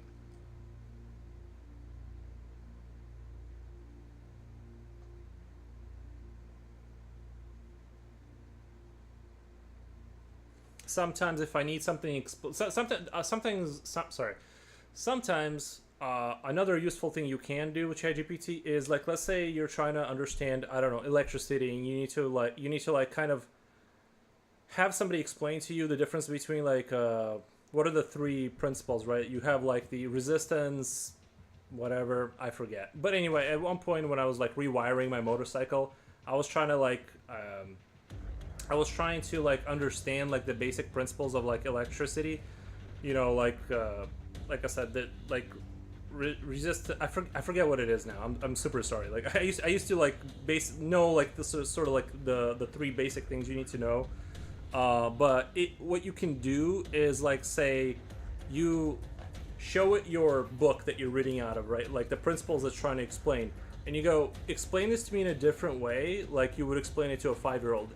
And no matter how many times you reread it, you just tell it like you just tell ChatGPT to explain it one more time in a different way, and it can be very helpful to get certain ideas through, because it will never tire of explaining the same thing in a slightly different way until it like gets through your like skull. It'll get through there eventually. So that's another helpful thing that ChatGPT does, is like understanding ideas that like you just, you know, a book usually presents things one way, and unless you're gonna go get more of those books, you're gonna be stuck at that level. So ChatGPT is really helpful in that, like, sort of, you know, if you're doing research and you're like, I just can't get this concept through my head, just ask ChatGPT to explain it to you. Or mathematical concepts, if you're like, I don't understand how this, what this is, it'll explain it to you. Oh, programming. It's not a great programming tool, but what it can do is explain the principle. Like, you can be like, what does this function do in BASIC, like int or whatever. I forget everything I learned about it now, but you can ask like what that function does and give you examples of how to use that function within the code. And like I said, it never gets tired. Like in a classroom environment, you can only ask the same question so many times before it becomes obvious that you're an idiot. But with ChatGPT, that problem goes away, because like you can just sit there for hours and just re-ask the same question until you're like, oh, okay, I get it now. So that's the beauty of it, is like I think learning things is like very good. So those are the 3 examples, for instance, of how I use AI to do stuff, basically.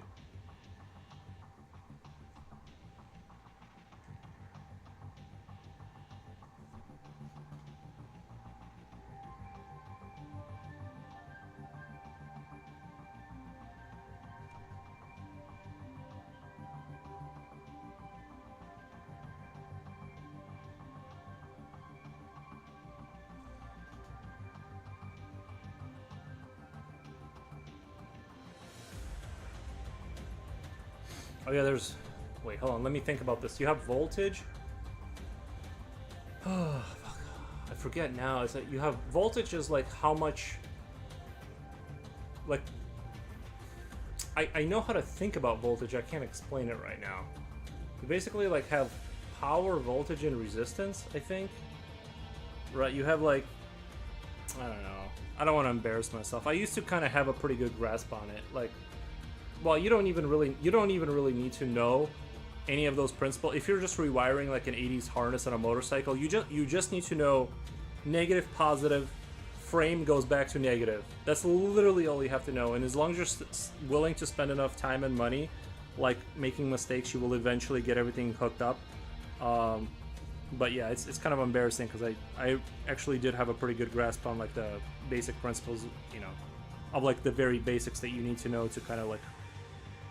But yeah, it's as far as like rewiring harnesses on vehicles of like, you know, anything from the 80s you can do with like just you literally just need to know that the frame goes back to negative, and then you just need to know how things between positive and negative work. Although in I guess negative and positive is like a false narrative too. That's like one of those things where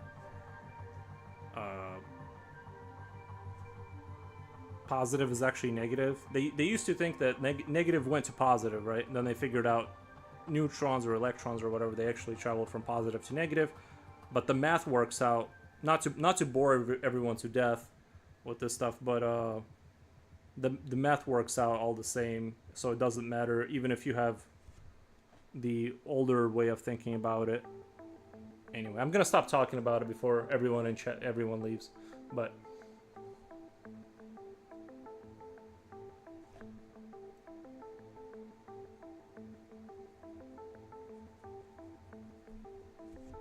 what the.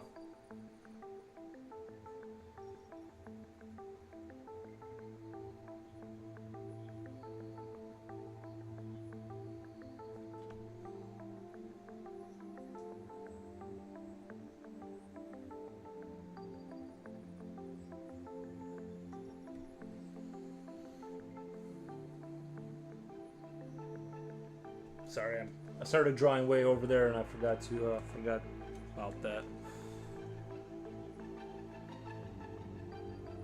It's my ADHD, like I forgot where the camera was pointing and I drifted off into my own like little world over here while talking. Sorry, left for a minute. That whole conversation. I just explained how, so it helps you develop a storyline and brainstorm plot, if I understand you correctly. Yeah, it helps me brainstorm plot developments and doing understanding things, because you can, like I said, you can like ask ChatGPT any question about any subject and it will tirelessly explain to you the same thing over and over again. So that is like a really good way of utilizing it.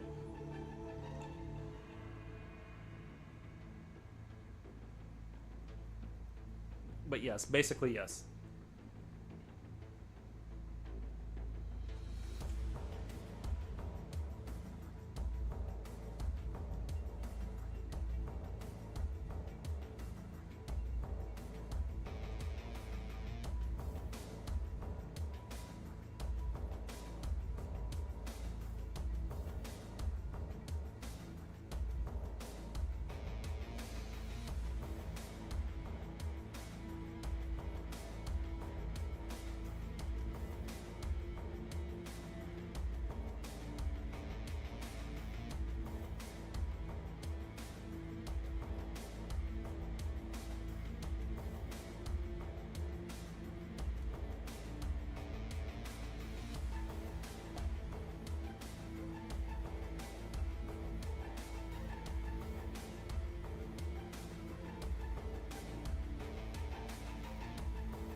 Since you mentioned it, do you like, or are you good at math and science? If I may ask, no, no, absolutely not.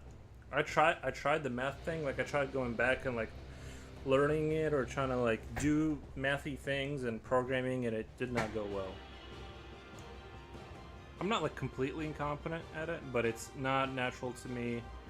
It's no. Unfortunately, it's not a.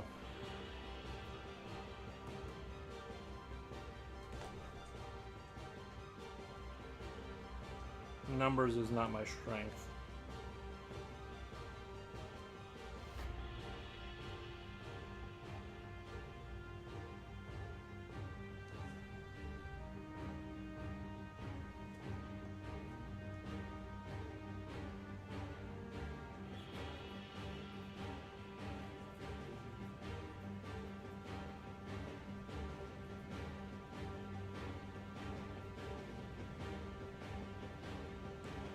I know when I was a little kid, I like really liked the way math looked on a chalkboard, like I really liked the way math looked, and then I realized later I just like the aesthetics of the way math looks, like in the same way you like a picture. It just sort of like the structure of it looks interesting, but when I actually do math, it's pure misery. I don't enjoy it. Oh, sorry to hear, but programming is just one type of math. No, I tried like doing math and stuff, but I'm just saying they're like closely related because like once you get into the weeds of it, you're gonna have to do math and stuff.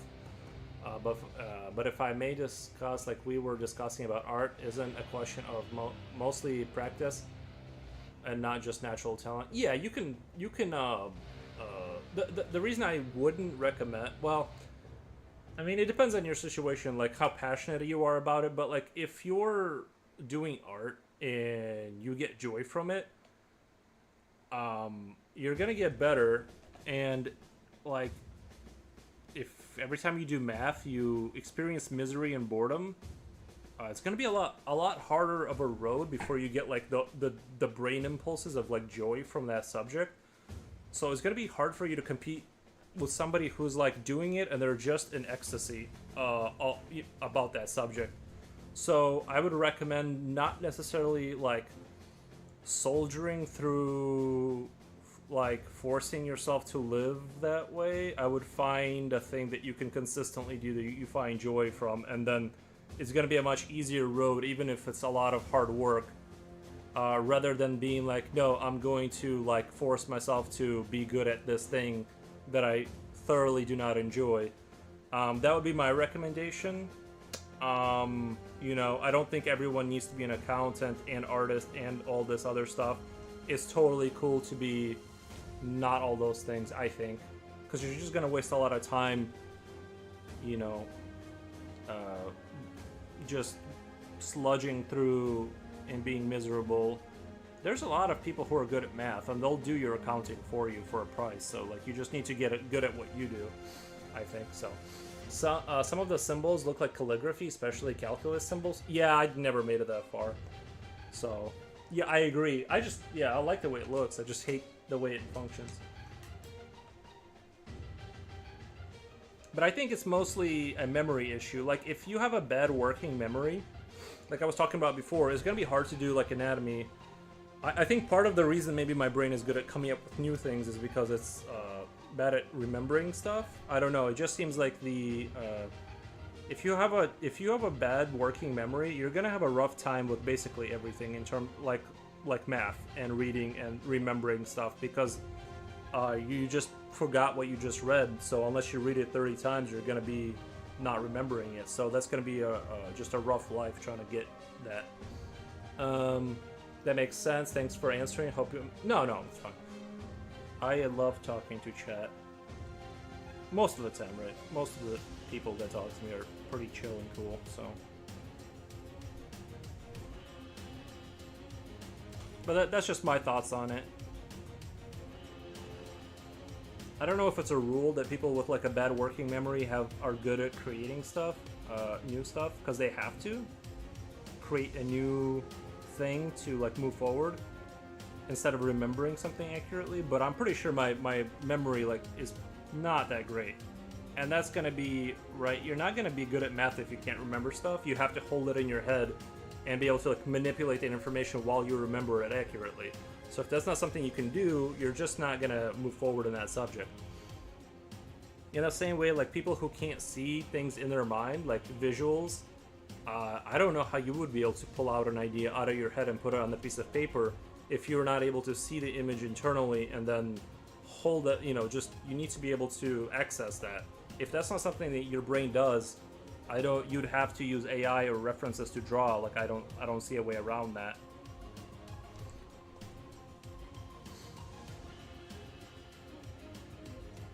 Missed it out. Good symbols, then lol. I'm good at it mostly except statistics, but I agree that sometimes solutions are contrived and you only think that if you saw it before. I love Star Trek, which got me interested in physics and astronomy. Or that's why I'm not good at drawing because I have a photographic memory. No, I'm not saying like no. I'm not saying that if you have a photographic memory, then obviously you'd be able to hold that image in a perfect, like. I'm just saying that if you're not somebody that's like can have an image in your head, then I don't see how you would be able to draw. You'd have to be able to see imagery in your head to extract that onto a piece of paper. You know, at least just some level that has to happen, I think.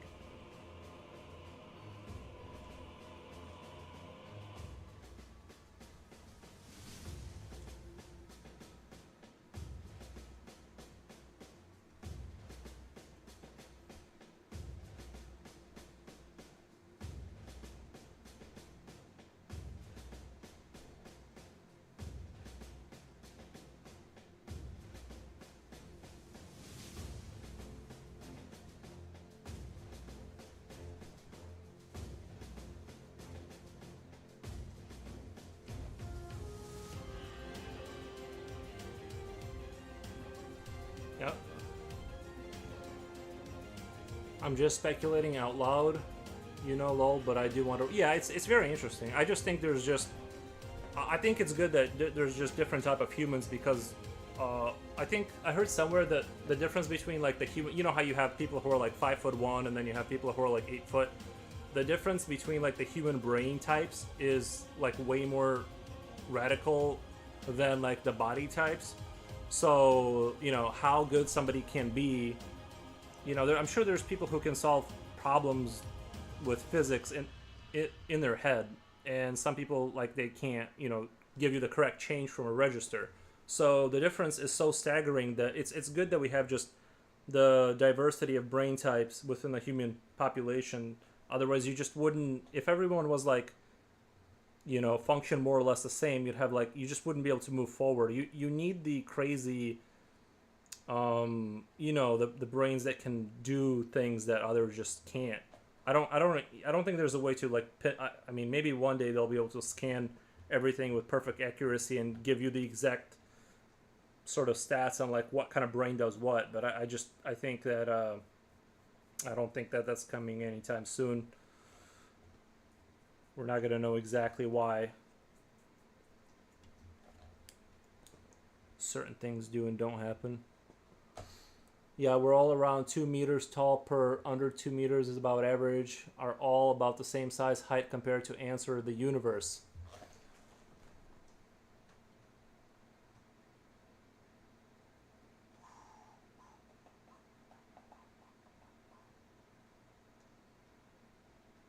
I gotta look up.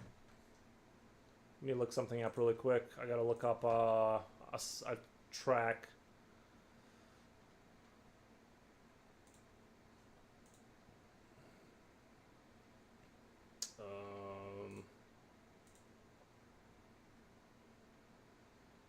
Sorry. I'm like blanking on how to a playlist. Okay, sorry. I'm looking for a specific track here.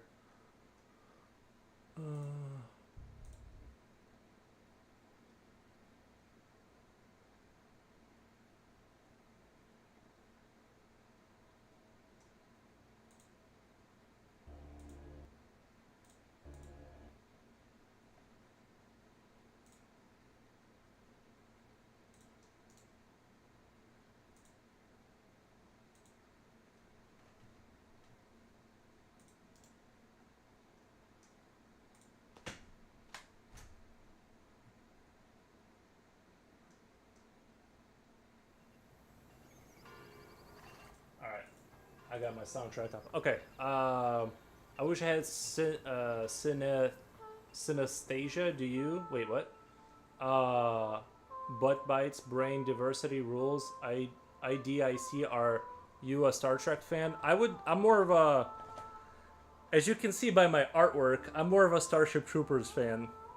I also want humanity to explore the boundaries of space, just in a different fashion. No, I'm just kidding. It. No, I like Star Trek. I wouldn't say I'm a Star Trek fan overall. Yeah, I don't know. It wasn't around when I was watching stuff. So when I was a kid, I got exposed to Turtle Ninjas, Terminator, RoboCop. I just went down a different path. So like, I never watched Star Trek, if I'm being honest. I know about it, but it just seems like going back and watching shows from the '60s and stuff. It just seems like it'd be not. Have you heard of synesthesia? No. Is that what is that, a brain thing? I've never heard of that before.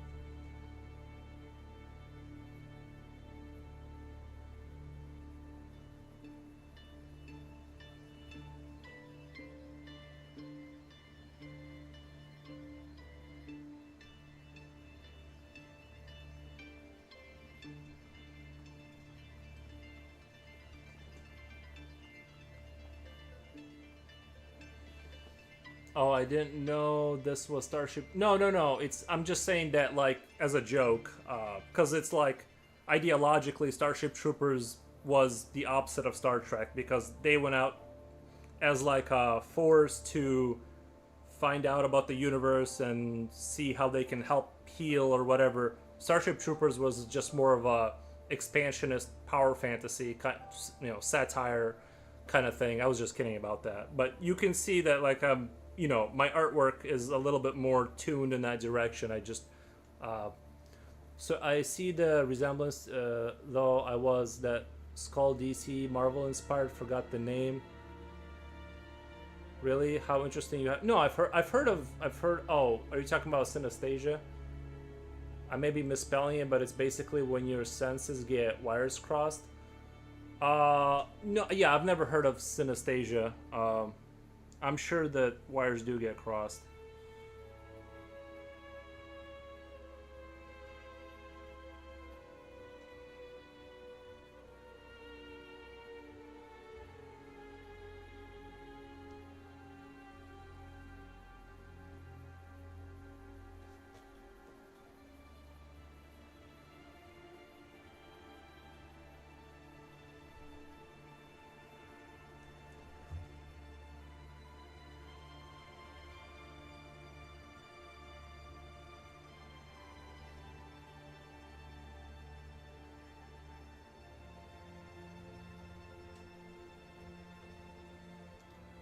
So one woman tastes color, or another woman, when she sings, she sees sound as certain colors in her brain, or maybe someone when they touch something, they see an image. Interesting. Have you heard of cases like the ones I mentioned? I mean, I've heard of that kind of thing. Yeah, like some people have emotions around numbers and stuff like that. Like when they hear a 4 or see it, they have a certain emotion associated with a certain number. I'm not really sure what that is. I don't. I've heard of that kind of thing, but I don't have a. I haven't like looked into it too much. It just seems like everyone has a quirk. You know what I mean? Everyone has a weird thing like that. I feel like it's just. I think it's to the extent which it's pronounced. I probably have things like that too, where like I don't know, certain sounds like I really don't like them. Like if someone's clicking their nails, it just drives me nuts. Well, I guess that's most people, but that's like a more like common kind of neurotic thing, right? But yeah, I think like that kind of stuff, like having a taste associated with the color, I think that's just more like everyone kind of has a weird thing like that. It's just like it's just not pronounced most of the time, to where it's like worth mentioning. But people who have it like really pronounced, they'd like, I don't know, they just got like a thing.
second, guys. Give me 1 second.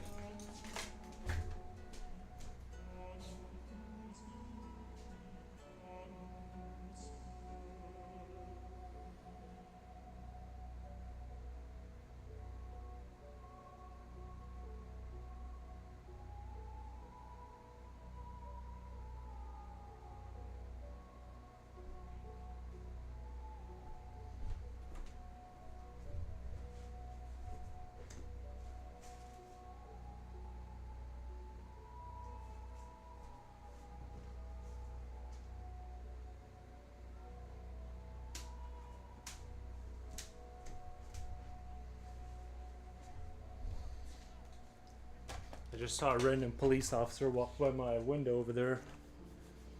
I had to go through all my windows. I'm like, what the?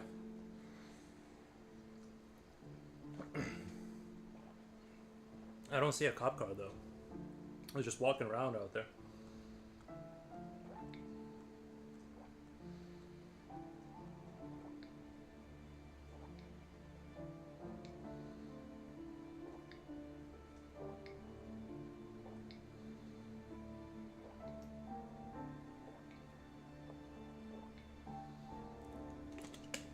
I don't know if I should go have another look or what. I really don't want to stop drawing though.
It's because your artists are resting. They had to stop. See what I did there? Yeah, I'm wondering. I mean, he walked through my driveway. I wonder if they're like looking for a dog or something. There's nothing. I'm trying to figure out what, but I don't see a cop car. So he's like, he must have been walking for like a block. Like that's weird. I saw like a shadow move by the window, and then I went to look at the other window. And it's a police officer, and I'm like, what the?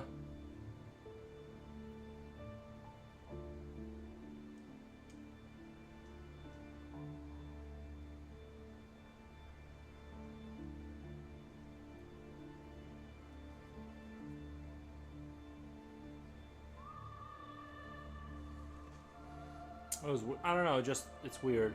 I wonder what they want to talk about. He didn't look like he was. I mean, he could have. If he was like trying to talk to me, he'd like knock on the front door, right? He's got to be like looking. Somebody's got to have called in for like a loose pet or some. I don't know. Or maybe there's a criminal afoot. I don't know.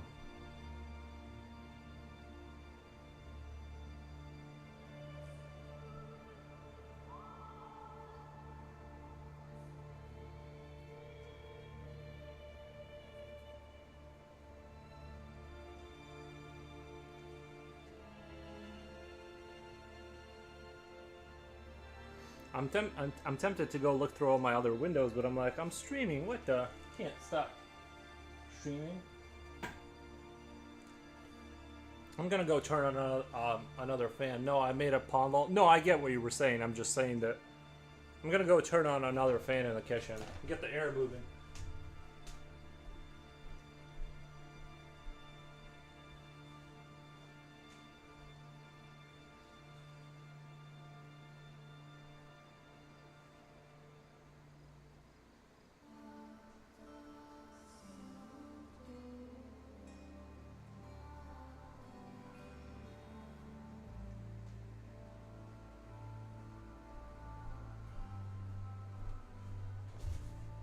Maybe he's patrolling. Well, not through my driveway, right? They usually stay on the street, but he's like, I saw him walking that way. So he's got to be looking for something or somebody.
Is this still Witcher music? No, this is from Assassin's Creed Brotherhood.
Nightman tattoo. Sup, man? Sup, all beautiful people. Nice art you have there. Looks crazy good. Thank you, man. I am trying to do a nice job. I gotta like spend a lot of time differentiating the contrast, like of things that are gonna be closer, so that you can tell. That's gonna take quite a bit of hours, but I'm going to do it. Like this thing's gonna be darker than that, and I just gotta like kind of bring it out slowly. But yeah, thank you, man. Don't know if I missed your answer, but do you know what IDIC is from Star Trek? IDIC, is that a... No, I don't know what that is. I don't even know. I don't even have a good guess, to be honest, other than some spaceship.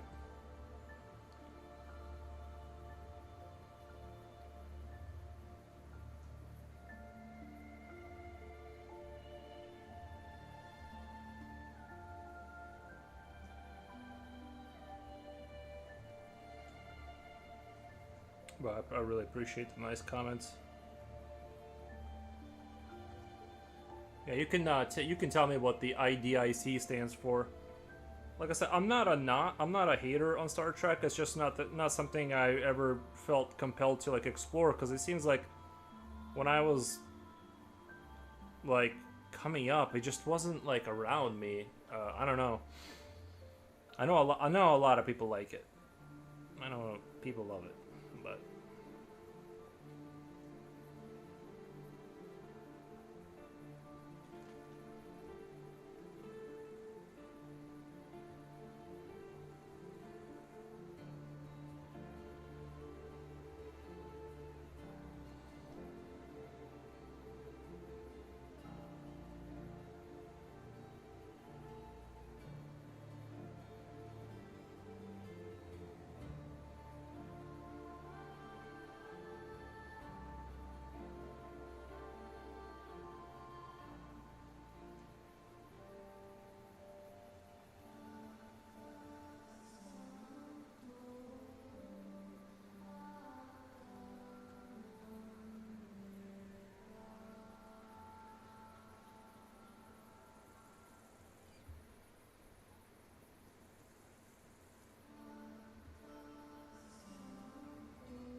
you reminded me of it when you were discussing neuroscience, like neurodiversity and how cool it is that people's brains are so different. Well, yeah, I mean, that's kind of like how you can advance, right?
Yeah, infinite diversity and infinite combinations, aka IDIC. It's a philosophy that aliens called Vulcans. On that show, Espouse. Did you watch Star Wars or Doctor Who? I mean, I know about Star Wars. I like Star Wars, but I'm not like, I didn't see the original trilogy. I kind of like, when I started watching Star Wars, it was the prequels, which I thought were okay, and so also kind of know. I know the Vulcans, though. Are the Vulcans the ones that are like super strict and militaristic? They got like the eyebrows and the weird foreheads, or am I thinking of the wrong alien species?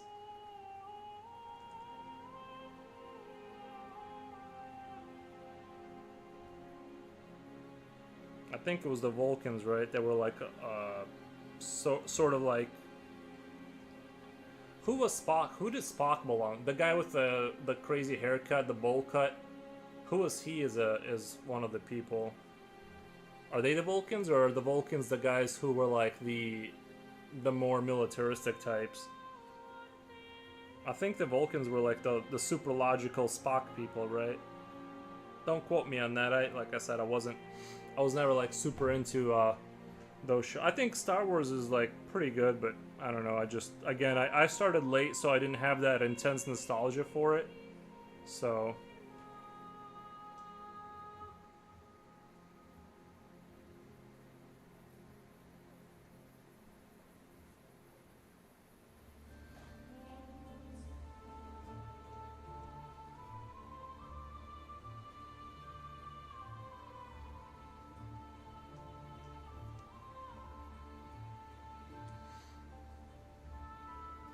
this violin solo sounds mournful in your background music.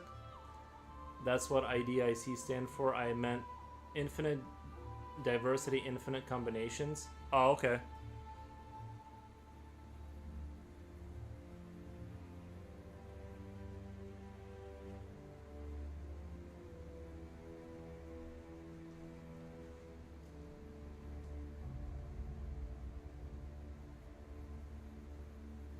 I feel like the true Star Trek fans, they're like a 10 years older than me on average. The Klingons are the aggressive warriors. Yeah, okay.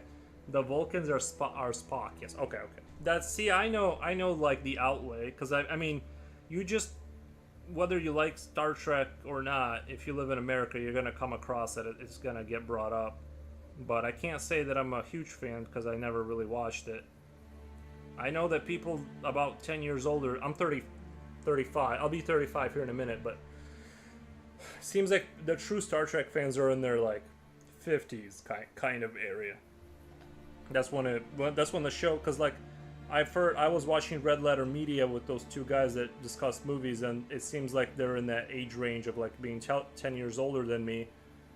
And it seems like the older Star Treks are like more appreciated because they had more of like a storyline, or like it wasn't it did seem like when I was watching like previews of like the trailer for like the new Star Trek, it was like rows of battleships, and you just saw like the Star Wars style, like the lasers like firing at each other. It did seem like they're trying to cater to like the newer people kind of vibes. So yeah, it seems like the how should I say? It seems like the new Star Treks are more action packed and like less story driven. But I don't know.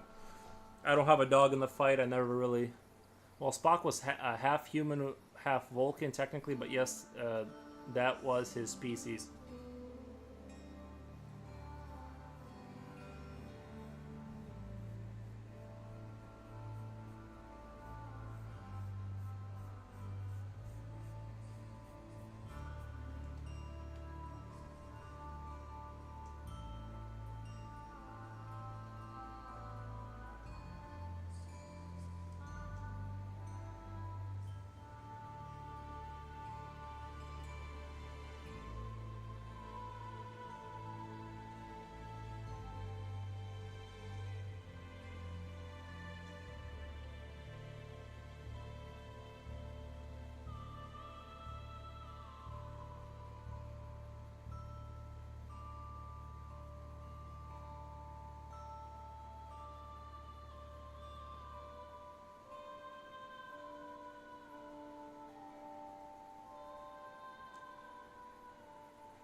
Have you drawn anything Star Trek or Star Wars related? No, I would say not. I would say not.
this tree, this stump is starting to like come together a little bit.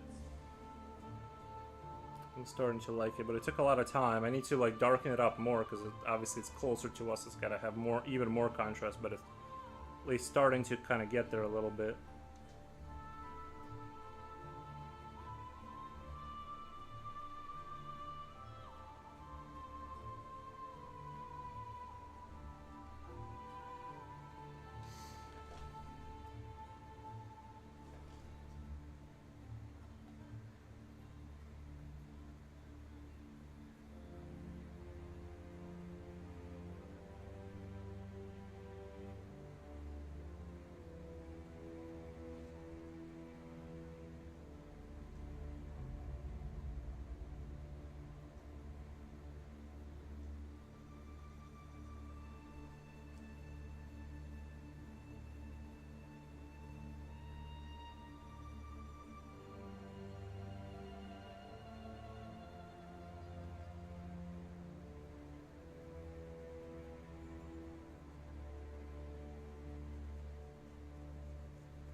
What about Doctor Who? Nah, Doctor Who's, I don't know. The phone booth, like the phone booth thing? No. I don't know. That's even more weird, I feel like. It's even like more distant from what I would like want to watch. I'm sure those shows are great, like the Doctor Who, but that's like, is it like Black Mirror or something? Is it like, I like the Twilight Zone. I like that show. But again, like the other ones I didn't really get into, you know, they just weren't available or whatever. I just didn't see them. Or I like the older Twilight kind of stuff. I watched some of that and I thought some of those episodes were pretty neat.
I think I got pretty far today. I did quite a bit of shading and stuff, which I'm pretty happy with how that's going.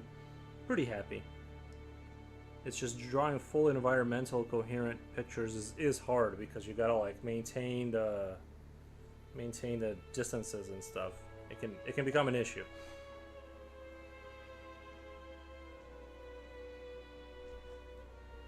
Hey, you guys know.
Ace Gaming Girl, welcome.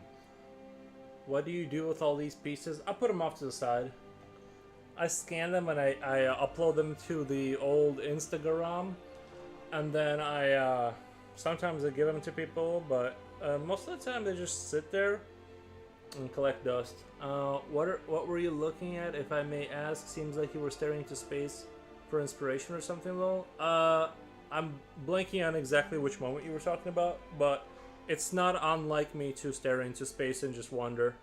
So, most likely, yeah, I was just kind of connecting with the, you know, the, what do you call it? The, I don't know what a good term is for like when you're talking to the, whatever, the universe.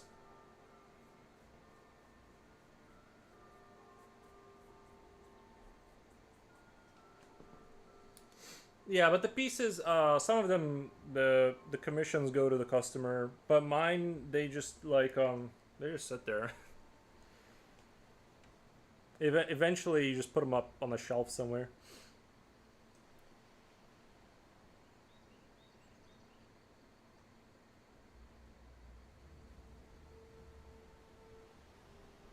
But actually, like about a minute ago, lol. Yeah, I probably was just staring off into space.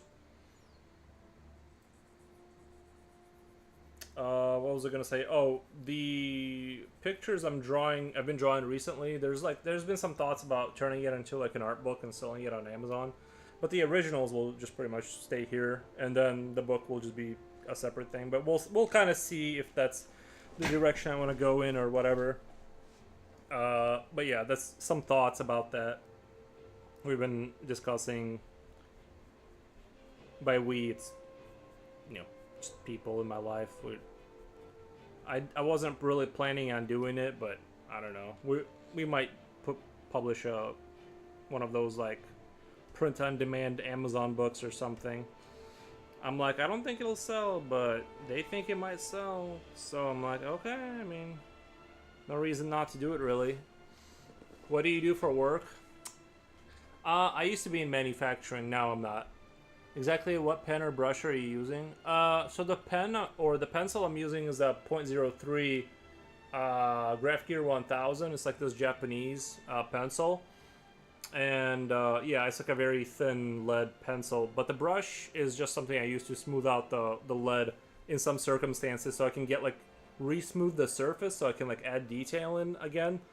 That's kind of why I use it, because it seems like when the pencil catches the like the fibers of the paper, it has a tendency to where it's like you have to like really dig in there to like go past that, and a brush kind of helps you smooth things out, and once you go over it again with like the sharp edge of your graphite, you can kind of reestablish lines if you want. So it's just something I use for like clearing and just smoothing things out to achieve like what I want.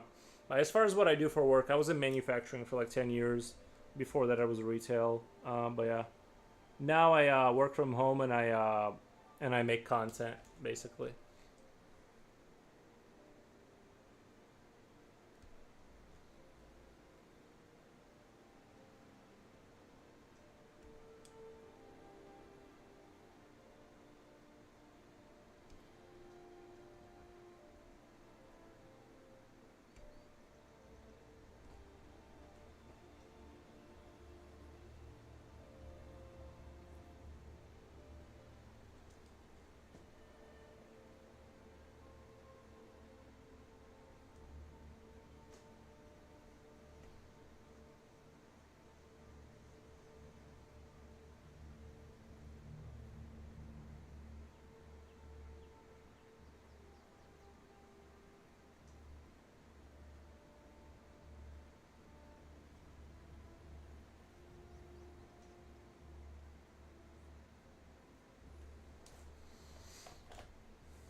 It's an unusual looking brush. It's got like a nice angle on it, which lets you, you know, I like a little sharp little kind of a brush. You can kind of smooth things back out. I don't know. I like it, and it's detailed enough. It's small enough for like just getting in there on the small things and straightening things out and re-smoothing surfaces so I can go over again and just because I'm essentially trying to draw a lot of stuff on a small piece of paper. It's a 9 by 12, right? But like essentially that's how I do it. I don't know.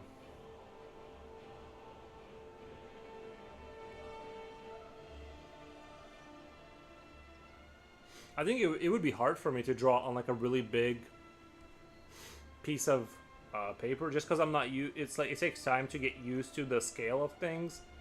So I think if I were to like move to like much bigger pieces of papers to draw, like, let's say if I was to draw like a really big battlefield and thousands of troops, that would just be that. Well, it would take like it would have to be a project I come back to over and over again. But other than that, I also kind of get bored, and I really want to do about 4 or 5 streams per piece and move on to a different concept. So this form it just really works for me.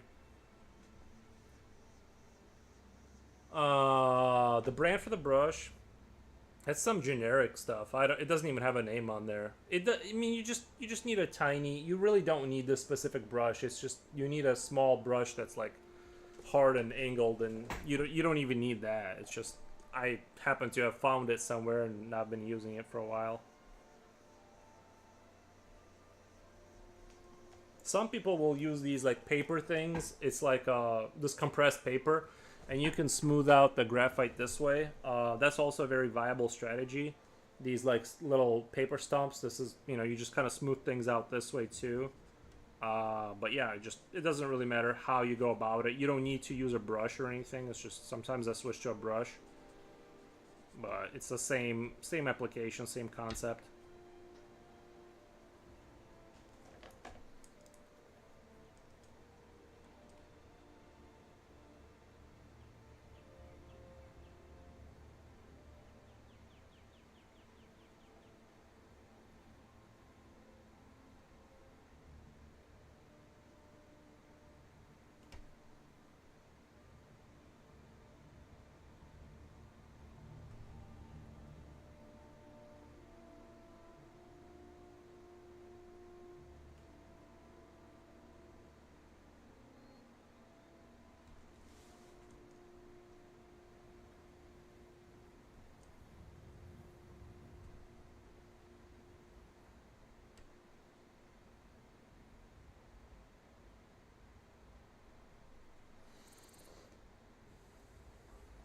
But yeah.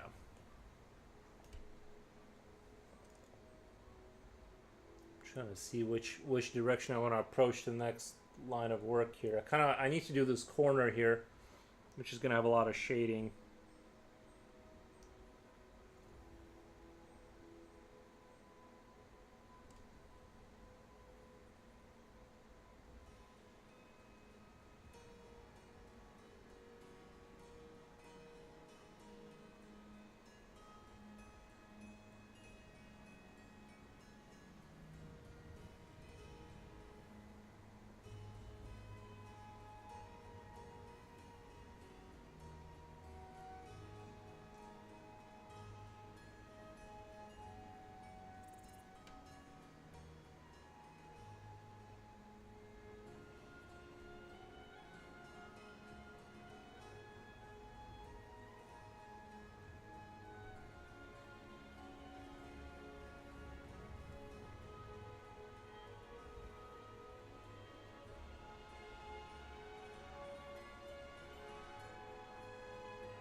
Does that type of brush have a specific name then? No, I don't. I don't think so. I would just type in like angled brush or something, and you should be good. You really don't even need that. Like you don't specifically need that brush. You just need something to like kind of be able to push down on the lead. You can even take a regular brush and just take the scissors to it at an angle and get the same kind of brush.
Oh, Ace Gaming Girl, how's your day going? I didn't even ask you how your day was going. I got distracted with the all that brush talking.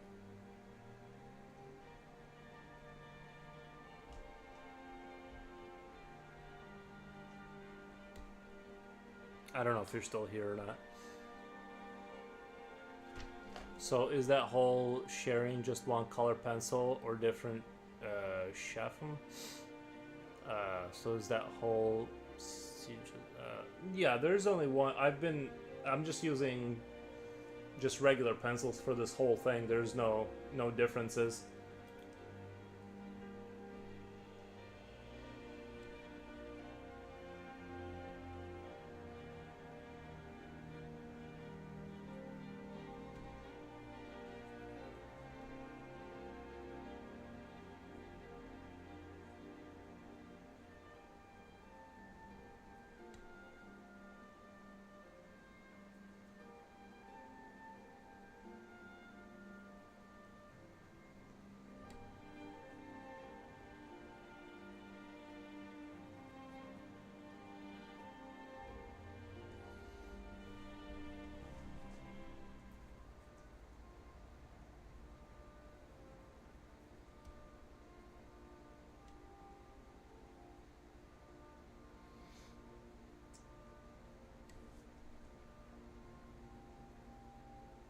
One thing that's really good about manufacturing that I was taught is the ability to suffer for extended periods of time. I will say that the benefit there is that I became immune to, like, I can just work forever. Well, not really, but you know, my sort of ability to suffer tolerance has I've like become better at that.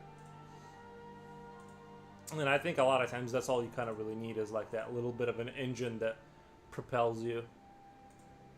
The ability to like ignore how you feel and just do it.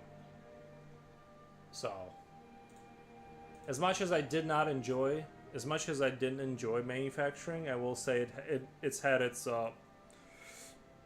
positives.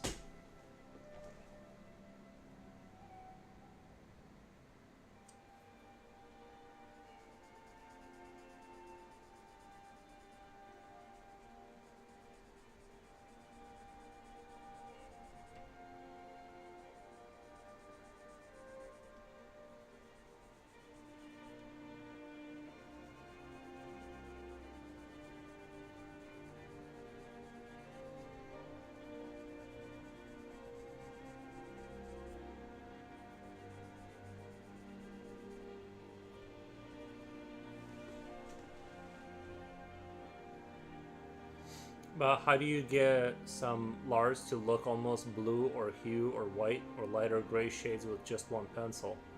I do have one pencil that was like a. It's not actually a lead pencil. It's like a color. So it's like a Prismacolor pencil, wherever that is. So I have used that, and so it's, you know what I mean. It's like it's a black.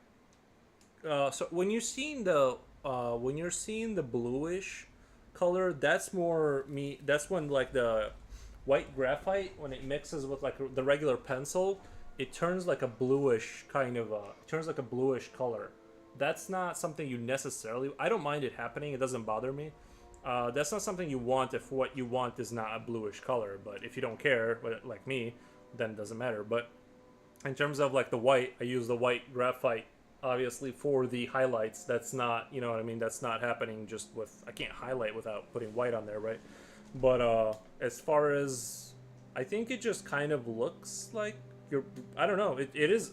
I haven't really used any too much outside, like on this one I haven't applied any color. I might do a little bit a yellow, like if I add fire and something or something, I might add yellowish, because it would be kind of cool to have like those, that highlight you see from like a harsh light, like a lamp somewhere, and you see like those like side highlights, and they look kind of like when you edge highlight a soul, like a space marine when you're painting miniatures, like that kind of vibe. I might do that, but other than that, yes, this is all just regular pencil.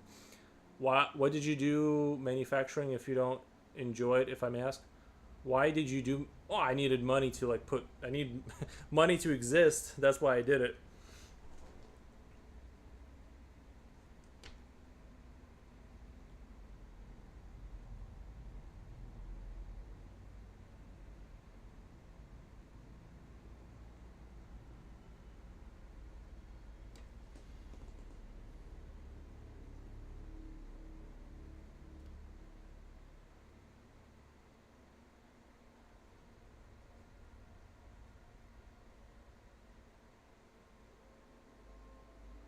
And it was hell. 12-hour shifts, guys. Not fun. I do not recommend manufacturing. Unless you look, different people are different. There's people that enjoy it. Wait, so you're using two pencils then? Yeah, I'm using. I guess I forgot that I'm using the high this for the highlights, but this has been on screen a bunch, right? Like but yeah, I'm using the white for highlights. And if I just want to put light somewhere, right, and uh, just allows me to do that. This is why I love working with toned paper, because you can kind of like, you can balance lighting like that. Whereas if it's an all white paper, you gotta like bring everything out. That's the only option you have. This kind of lets you be in the middle and work your way both ways, which I find to be like just interesting. I enjoy it. Uh,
What is the highlight one called? This is a specific one. This is a Conte. This is a.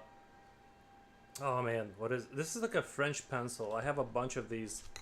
It's a Conte A Paris. I forget. Yeah, Conte is like the brand. You can find them on Amazon, but they're like it says Paris Noir for like the black one, France 1710. I'll show you on the camera. But this is like the black one. This is kind of like what they look like. These are like, well, the white one is similar, but obviously it's harder to see.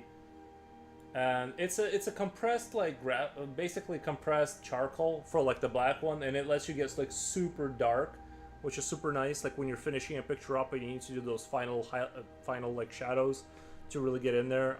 This pencil kind of saves the day, and this is like the white version of it by the same company, which I find to be very, very good because you tend to be able to go over the lead even after you've applied regular pencil lead. It kind of goes over it, which a lot of them, the Generals, there's a brand called General's Choice, do not like to go over lead once you've applied the lead. So,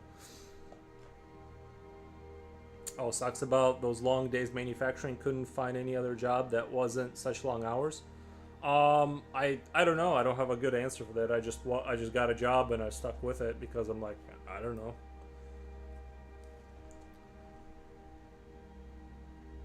I don't have like a great excuse or anything. It was a job and it paid okay, so I'm like, I didn't really see too much perspectives outside of that until like relatively recently when I had a chance to escape that nightmare. Kind of. We'll see. We'll see how things work out.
Conte A Paris. That's right. Yeah, Conte A Paris. What was the name of the white one? Sorry, Conte A Paris white fine. No, it's not. It's not a. It's not a marker. It's the same. It's the same company, but it's just white. I would just type in Conte A Paris white charcoal or something like that, and you should be able to find it. I don't think there is a. Well, it says pastel on it. 013. I don't know if that means anything or what those markings mean really, but just something. I love how inspired you are. Thank you, Jipochi. Am I inspired more than usual today? I feel like I'm always like this. Um, Love you for that, man. Let's go, Jipochi. This is me every day.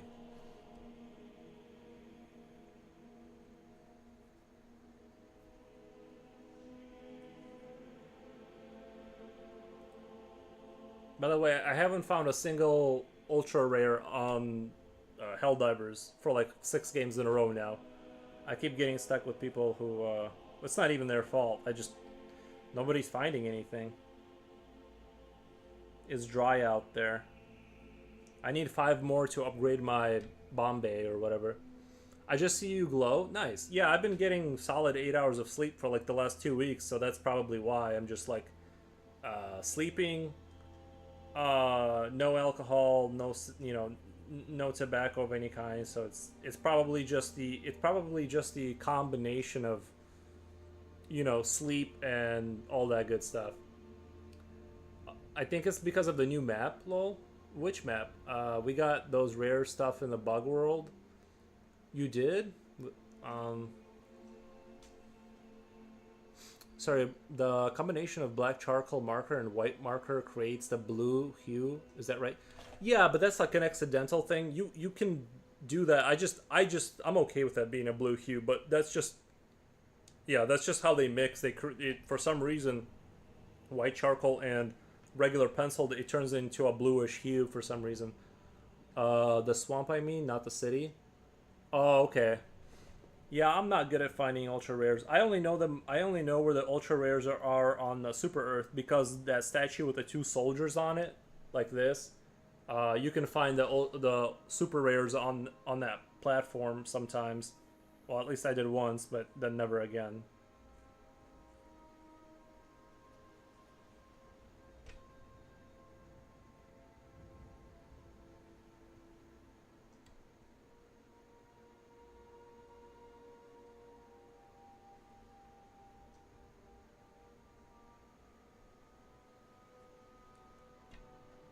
Ah. Dang, I'm down to play later. I'll help you find one. Yeah, I know I need to jump on one more game today to get my personal order done to get my 15 credits. For so ever lucky. Oh yeah, I know. Sometimes you just get in with the right crowd and people that know how to find them. They just every game you're getting like two every single game. So I don't know how to find them, but sometimes if I run into a good crew, I'll just run with them for like 4 games straight and just pick up two every single game. But when you don't have that, bro, you are not finding one accidentally. Sorry, I already read that. But yes, black and white on at least on charcoal paper creates, or not charcoal paper. Oh my god, tone paper creates a bluish hue. I don't know why. That's just one of those great mysteries of life. We just don't know the answers to.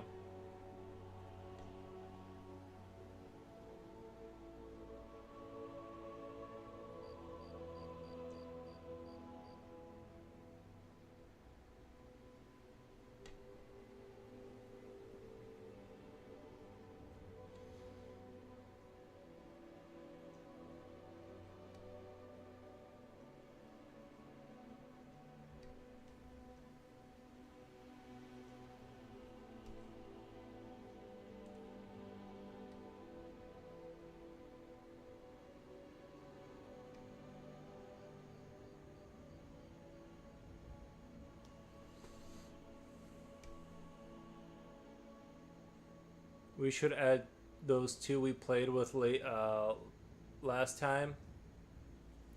Yeah, I sometimes I don't want to add like more people to my roster just because the bandwidth of like how many people I know is like my brain can't keep up and I just plus they're probably busy themselves, they got their own friends. Sometimes when you meet someone cool on Helldivers, you gotta give them one of these, and then you gotta give them one of those hugs emotes, and then you just go on your way.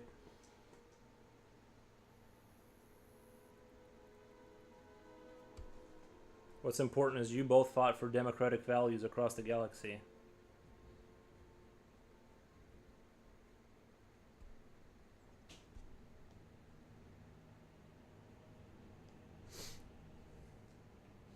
Are you guys talking about it? Yeah, Helldivers, a video game. Yeah, right now I'm really into it.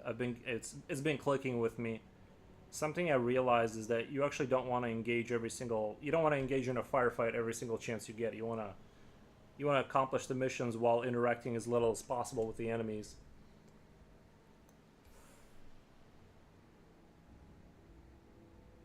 Things get done faster that way.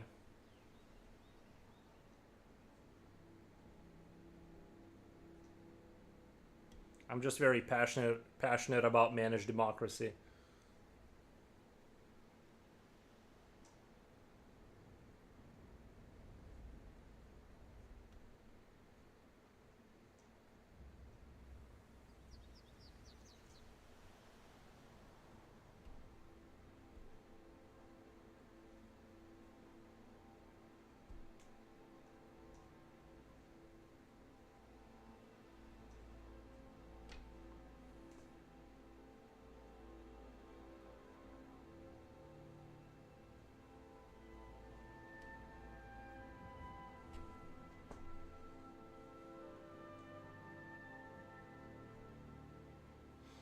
But I will say the last battle pass they had, the costumes, the drip they dropped was not my favorite. Like the law enforcement thing, the sheriff costume, I'm like, looks like a vampire. Straight up looks like a vampire. I do not like the. I wish they would tone down the silliness a little bit. Like it's still, I don't know. It's just some of the costumes. It's like not what you would bring to the battlefield. It's bordering on too silly for me. It's just right on that edge where I have to be like, uh-oh, this looks silly.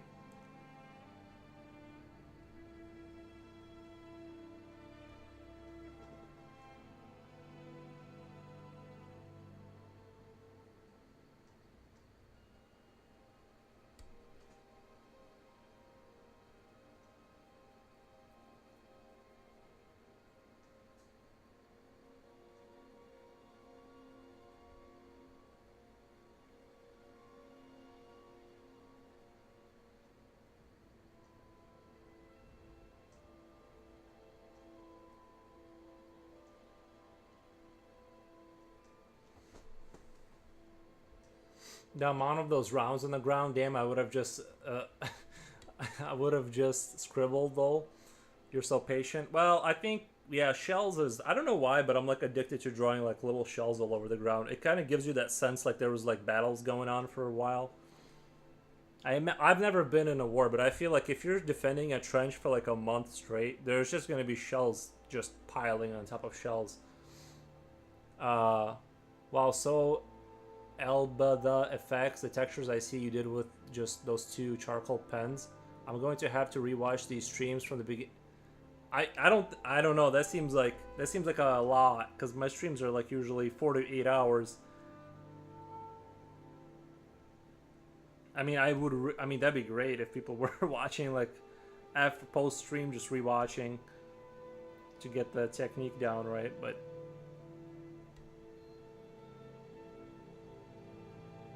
It almost seems like bad to ask somebody to do that. It's like, are you sure? Like that's a lot of time. I think I've gotten better at rendering just because of how much I've been doing it, but I need to get back to doing Friday random draw, which maybe next Friday. I skipped this Friday. Maybe after the Dolphin Overlord idea. Once we get through that, we'll do something.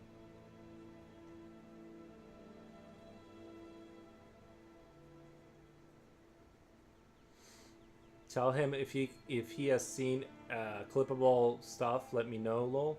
Tell him if he has seen clippable stuff. Let me know. Oh yeah, you know, Jipochi, you don't have to do that. I was just if you wanted to do that, but yeah, it just the only way I see like to expand beyond like the stream is you'd have to have somebody like sit there and watch the stream and just clip a funny like a well my version of what I think is funny, and then whatever and then spread the channel that way on a separate channel, and then have links to the original channel. But you don't have to do that. I'm just saying, like, because it's YouTube. Like, there's no way to do YouTube without it taking a long time. It just does eat up creating content of any kind. Like, it just eats up a lot of time, no matter what you do. Do you have friends who, no, first of all. No, I'm just kidding. Who played the game too, or just acquaintances you met through a game? No, well, Jipochi's was a stream watcher who became a friend. And now we play the game. And then I have friends, I promise. In my real life, I have friends. Not a whole lot, but no, yeah, I play with real IRL friends sometimes, but they kind of I don't know, I guess they're done with the game. They don't play it anymore, so I either play by myself or I play with Jipochi, or like I'll just do quick match where it just matches me up with whoever's playing in that same kind of field. So I like the game without I don't have to play with necessarily people I know.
But you've keyed this whole drawing with just two charcoal pens or markers or whatever they're called. Nothing else. Pretty impressive to me. Well, I appreciate that. Yeah, no, just my regular pencil. This is my workhorse that I use for everything, and then I use, like I said, I use the charcoal ones for just finishing up work when I need to get really dark with the shading, and then my highlight, my charcoal highlight white pencil for stuff, and yeah, it's pretty. My setup is pretty basic. I don't use a ton of different variations of uh, pencils. I know a lot of people they like to have like the a range of pencils for different values. Like they'll use the 2B or whatever and all the way to B9 to like have a darker pencil for shading. But I just don't find that I need it because you can just do more layering and then eventually get to the same depth of darkness. Except it's gonna maybe take more passes, but maybe I'm just not. I don't know. That's just the way I do it, though.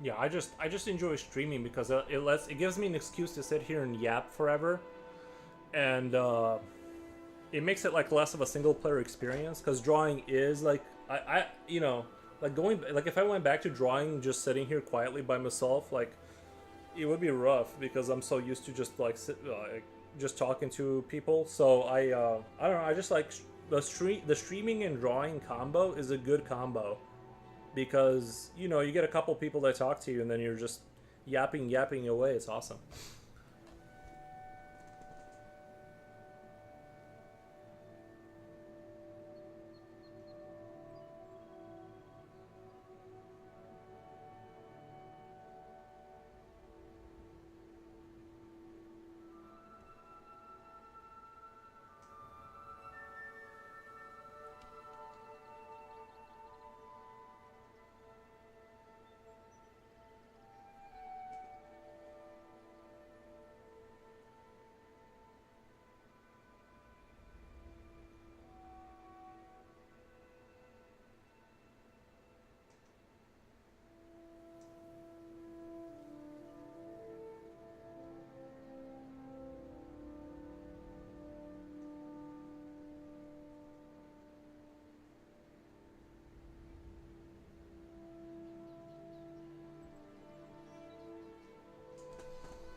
You got some chatty chatters a while ago? Yeah, sometimes you go through phases. You get some chatty chatters and then it gets quiet.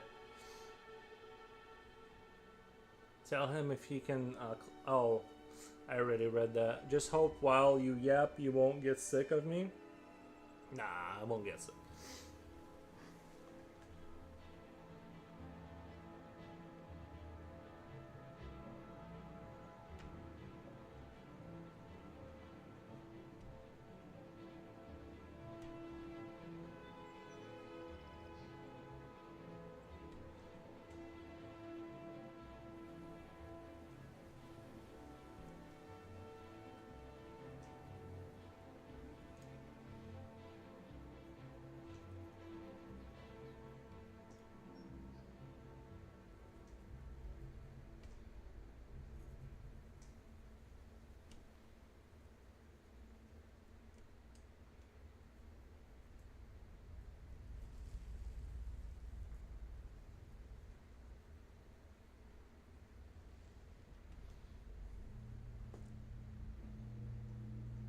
But Helldivers can be rage-inducing. I'll give it that. That game knows how to like instantly get rage out of me with like dying randomly because the wind blew the wrong way.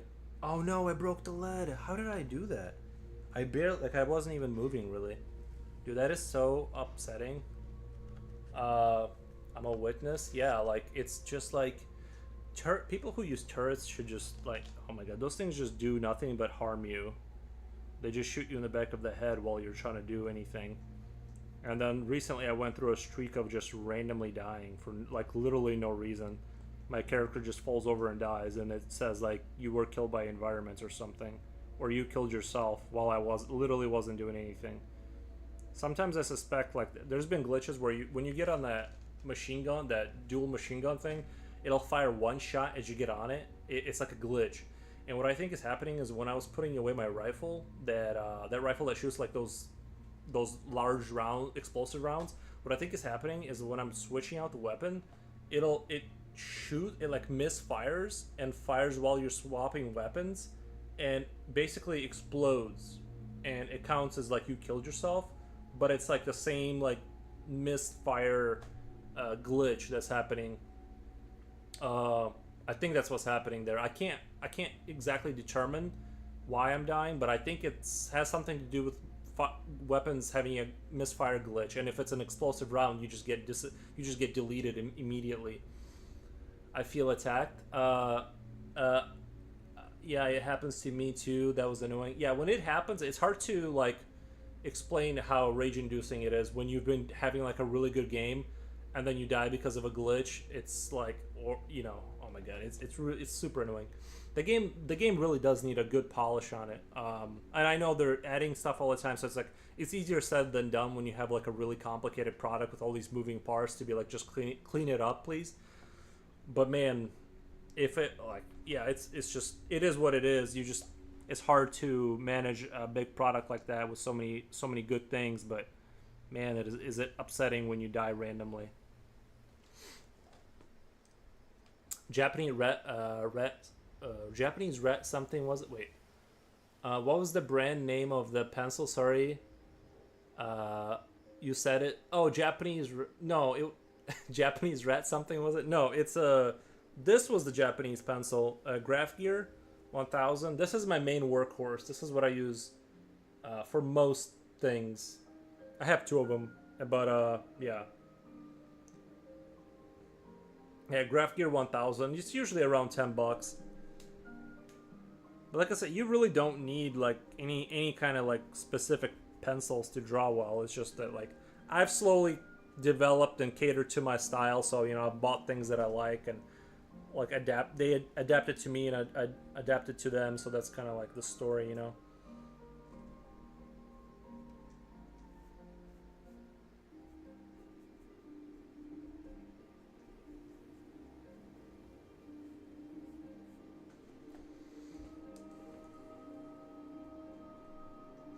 I think it only happens when there's a new map, or like it happens more often in the city. Those buildings, tight spaces get us killed. They definitely, like, I've had like the game. Man, like I've had like the game just spam stalkers at me all game, like over and over. Oh, I bought. There's a new pistol right now available in the super credits market, and I bought it just to test it out, right? So it's one of those. It's basically based on the RoboCop pistol, like where it has to lock onto a target to fire, and it will not fire if it doesn't lock on. By the way, that's the fun part about it. Yeah, I think that was just a waste of money because this pistol is really not viable. It doesn't break heavy armor, and it doesn't. And when it doesn't lock onto a target, and you die because it literally just won't. Like it won't target a target. Again, rage-inducing moment. Oil leak pulse rifle. Even if you upgrade, that sucks. I forget what the pulse rifle is, but yeah, I've been using, like I said, I've been using a lot of explosive rounds things to like close up bug holes. I found that the explosive rifle like really helps against bots and stuff like that. And yeah, just. My build right now is really good against Illuminate and the bugs, and I'm not very good at the bots. I've always kind of struggled with. I find them to be like really irritating. Like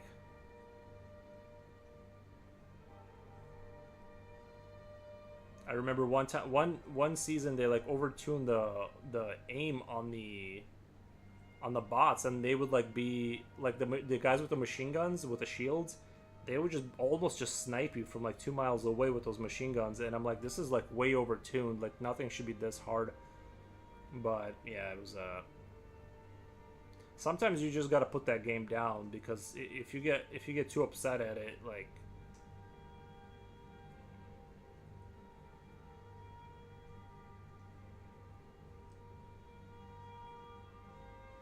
Or my favorite part is when like an ally will take the ball when they respawn you and they'll throw you into the enemies to make sure you die again right when you spawn.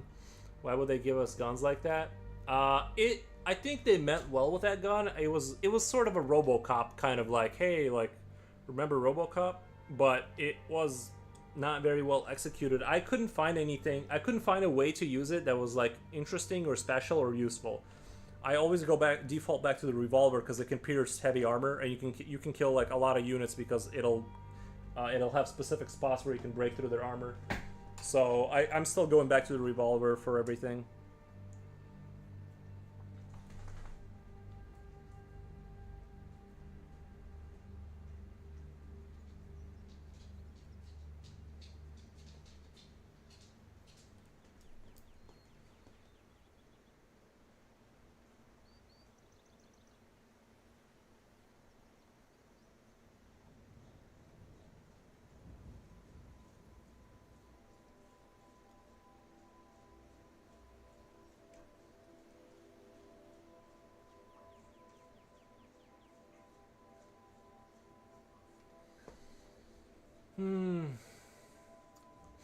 I too need to break from PvP games. Yeah, I used to play a lot of COD. COD can eat up a lot of energy.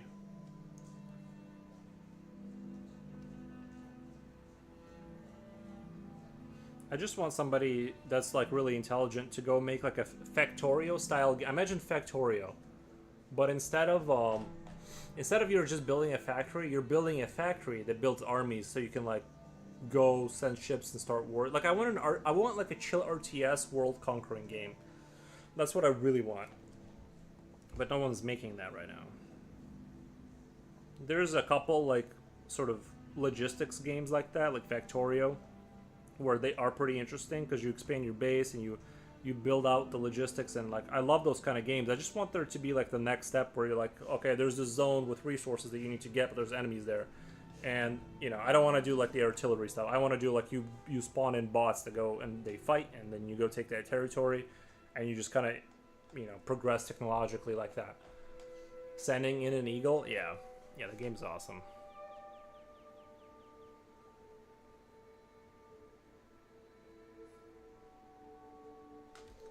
Well, I gotta let the dog out. He's standing by the door. He's standing there. I gotta let him out.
Be right back getting food next, man.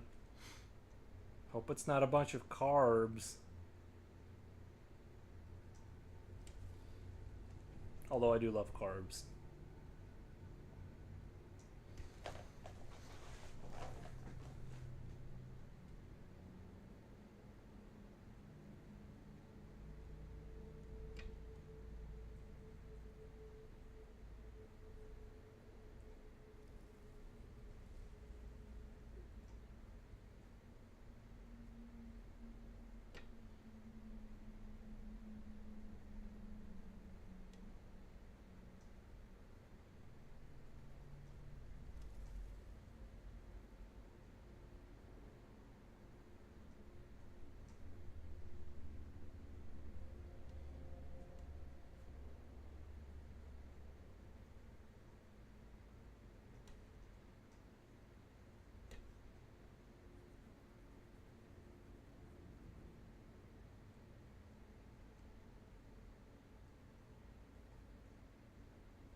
Days Doodles. Hey Forrest, just wanted to drop a hello and lurk. Hope day has been well. It's been amazing. Thank you so much. I appreciate the stop by and a comment. It has been amazing. Awesome. Yeah, thank you. Thank you so much.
So I gotta let the dog back in.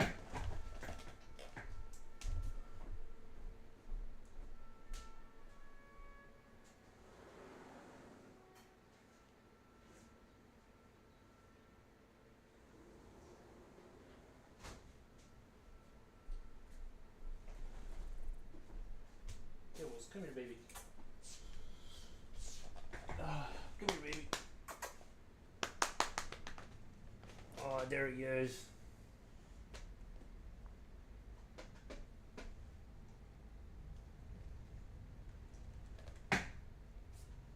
There's the big guy. Baby Ewies. Yeah, he likes pets. I need to give him a bath bad. It's been hot. I need to give him a bath. Probably after the stream.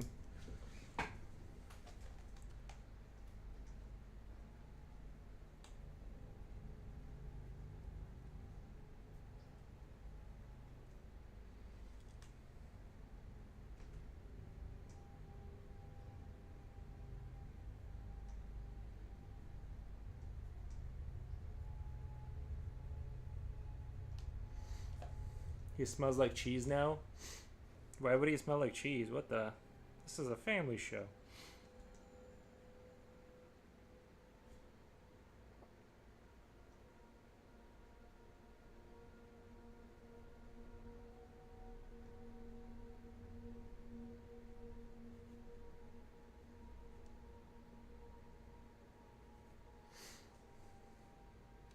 Who let the dog out? Why don't you play that song next to him? Surely there's an orchestral version of it. Why don't you play that song next? Which song? Oh, that Who Let the Dogs Out? I'm night. That's gonna be copywritten for sure. Z's. Even if there's an orchestral version of it, they're gonna not let you do that like 100%. I'm basically only able to play music from video games. That's the only way I can get away with it, and only some of those. So you gotta play the game of.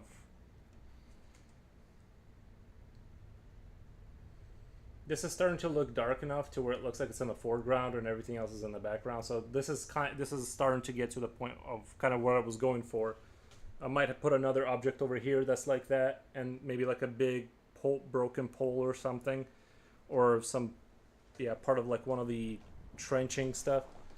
Really, why isn't it you can play a Witcher song, Assassin's Creed interesting? Why is that? Well, because the system thinks you're playing the game. A lot of that music you're allowed to play. I don't even know if I should be talking about. Basically, like, it's because it's the game, and if the streamers are playing the game and that music is there, if they got copyright stricken, then they wouldn't be able to play the game on stream. That's why the system bypasses that. Or you can make your own music, of course, but seeing as how that's like not within my grasp, I'm gonna play what I can. I'm really shocked that they blocked Halo. Halo is like, it seems like that's like a universal, everyone should own Halo music. Well, some of it I can play and some of it I can't. It's they know how to get me with that. I don't know. The one track I like to play from Halo is like, I always get a not a warning, but they just take my monetization off my YouTube, and I really don't care, just because I don't get enough views on YouTube to I only get like 10 cents a stream, so it doesn't really matter. But I'd still like to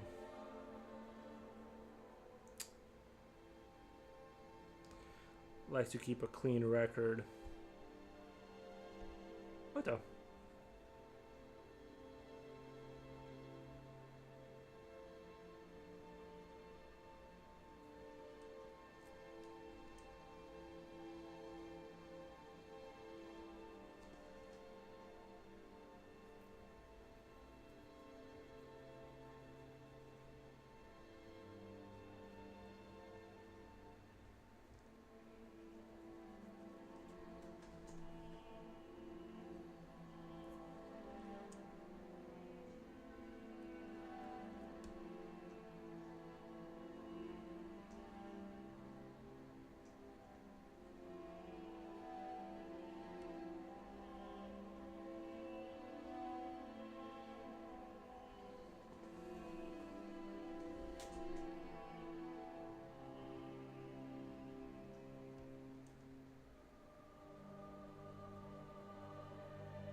Sending good vibes, nice.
I've never tried brown canvas paper. It looks neat. Yeah, this is just a recycled tone tan paper, 9 by 12. It's not, it's just I use it all the time. I really like the look it gives. And yeah, I've become addicted to it slowly. So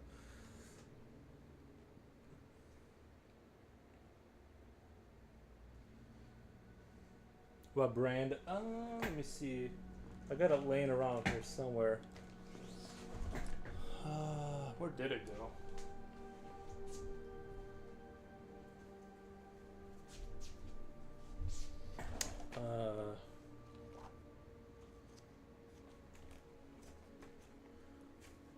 This is the tan recycled sketch, ideal for pencil, graphite, chalk, and charcoal. 30% recycled acid-free paper, 50 perforated sheets. So this is what I use. That's what it looks like. In case I do some, I think it was like around. Well, this $15, but God knows how long I've had this.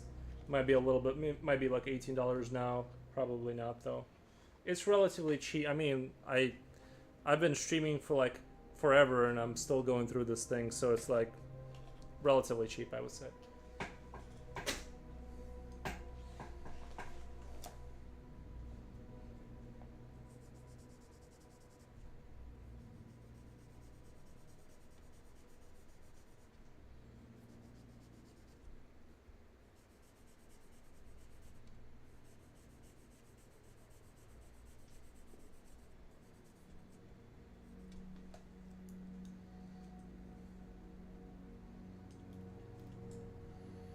Yeah, I have no secrets. I tell people exactly what I use and what I do, the best I can explain it. So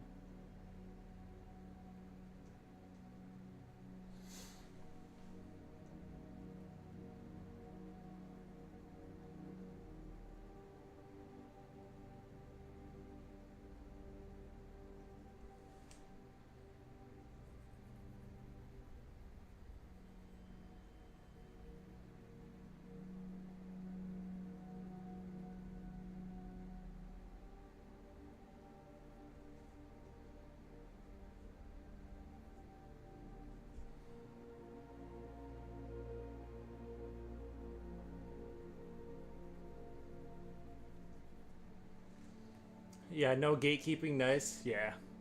Thanks for sharing that. Yeah, no problem, Leaf. I guess brand doesn't matter though. Not to me.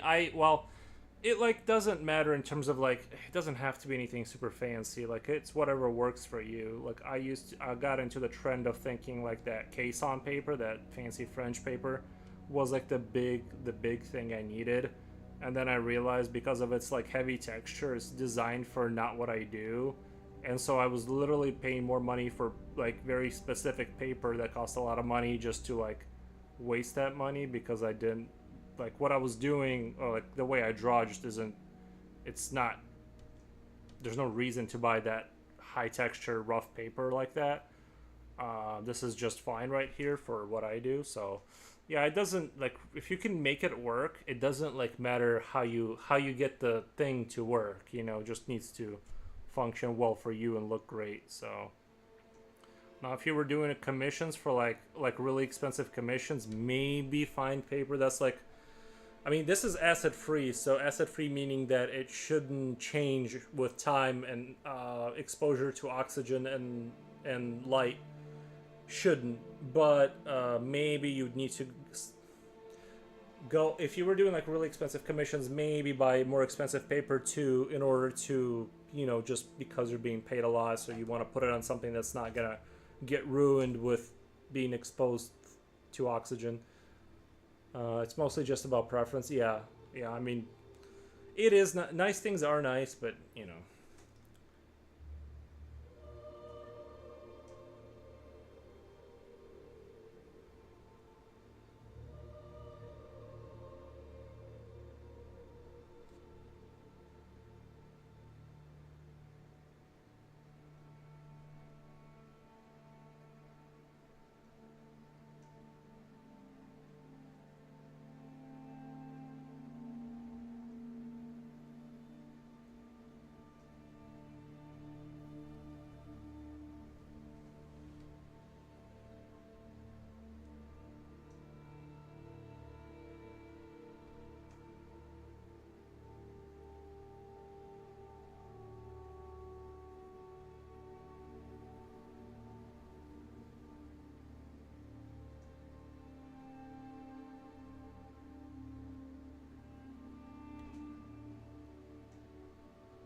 there was an oil piece I sold. I did not varnish it.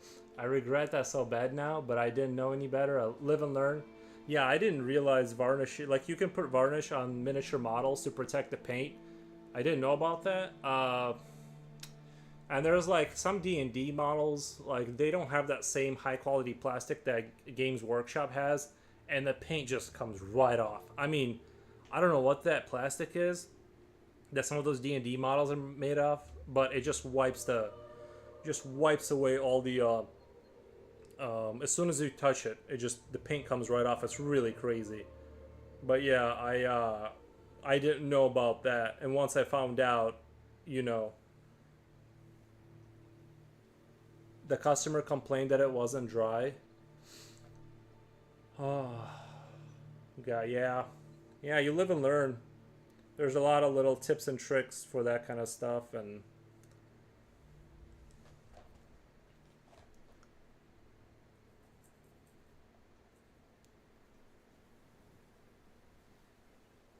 but if you don't know, you don't know.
I offered to let it dry, but they were like, "No, it's okay." Wouldn't it dry regardless? If they hang it up, doesn't the dryness take care of itself? Or if I understand correctly, like it should just dry, right? Or I don't know. Whatever it is in the past, lol. I'm just a bit neurotic, so I sold it for 25 bucks. So I guess it's not bad. Yeah, I wouldn't like even. I don't. Yeah, I would not worry about that. Like I feel like they sounds like they got a good deal. Plus, when it's like it's part of dealing with an artist. It's like this is just what it is. I don't know. Just it's part of the experience. I just don't understand why would they why would it matter that like I don't understand, like it's an oil painting, doesn't it just dry? Or I don't know, like that seems like it's a non-issue. uh Unless they really don't like the smell of drying oil, but that's like to me, I personally, I can show you the piece, but I hadn't posted it. Yeah, if you want, I'll take a look at it. um but yeah, I think that it's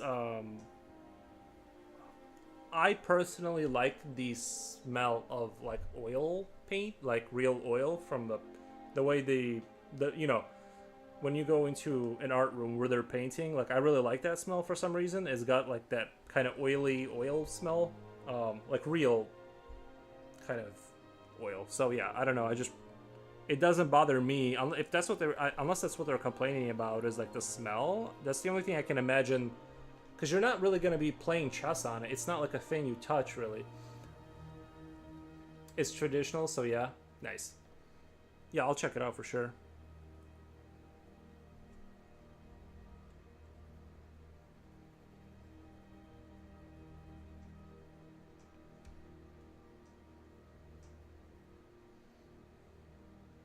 I'm like, don't touch it. Yeah, like quit playing with it. Just let it sit there for a little bit.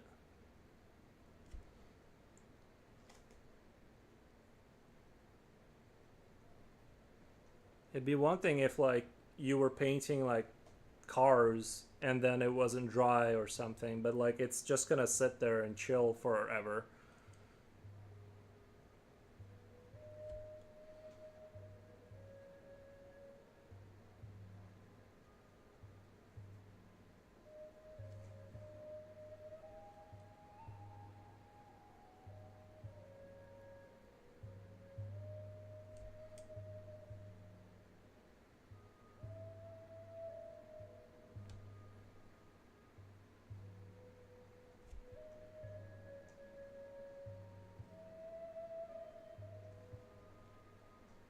100%. He was still mad, but I think it's all good.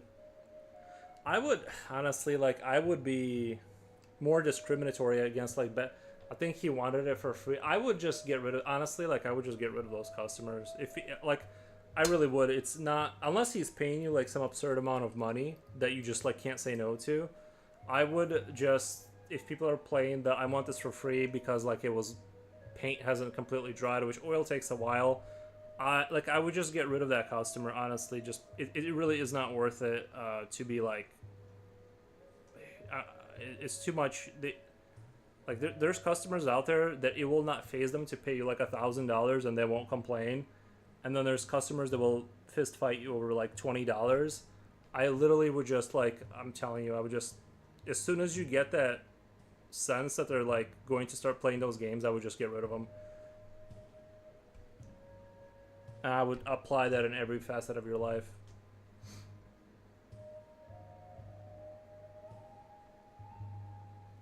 Unless you have to feed yourself, like unless you have to put food in your mouth that way, then yeah. But if you have the option, if you don't have to sell, I would find new customers and if you can, and just move on.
Nice.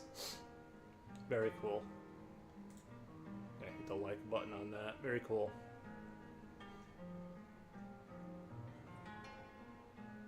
What are you painting with? You said it was oil? Or is that acrylic? I never like guess right.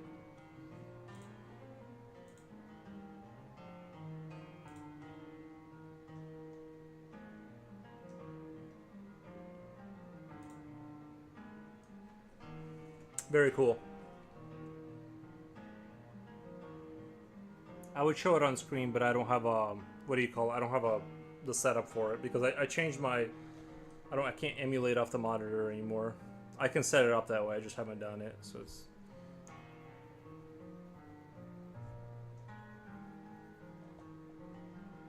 thanks. I'm mostly doing graphite now, but I painted with oil. Nice, yeah. I need to try oil again, just because like I just want to try it out one more time. I feel like there's been enough time, and I feel like it's in a way it's like digital. Like I know it's not, but I feel like oil is like if you let it dry, you can just kind of indefinitely go back and like fix stuff if you're just like willing to wait. But yeah.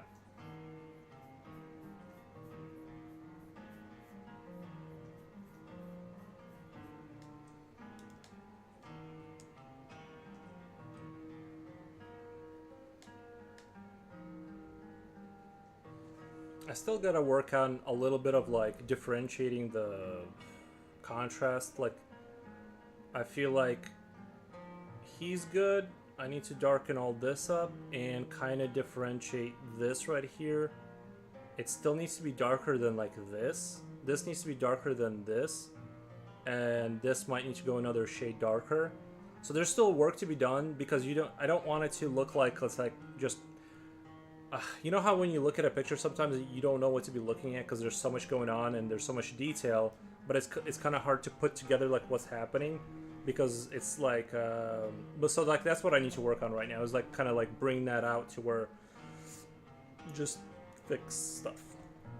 But yeah, anyway, I think I'm at 8 hours.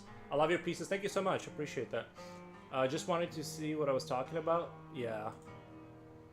Yeah, I'm at 8 hours. I gotta go. I'm gonna take the dog on a walk and give him a bath. He probably needs a bath. He's been needing a bath. I mean, I don't see the flaws, but I get you.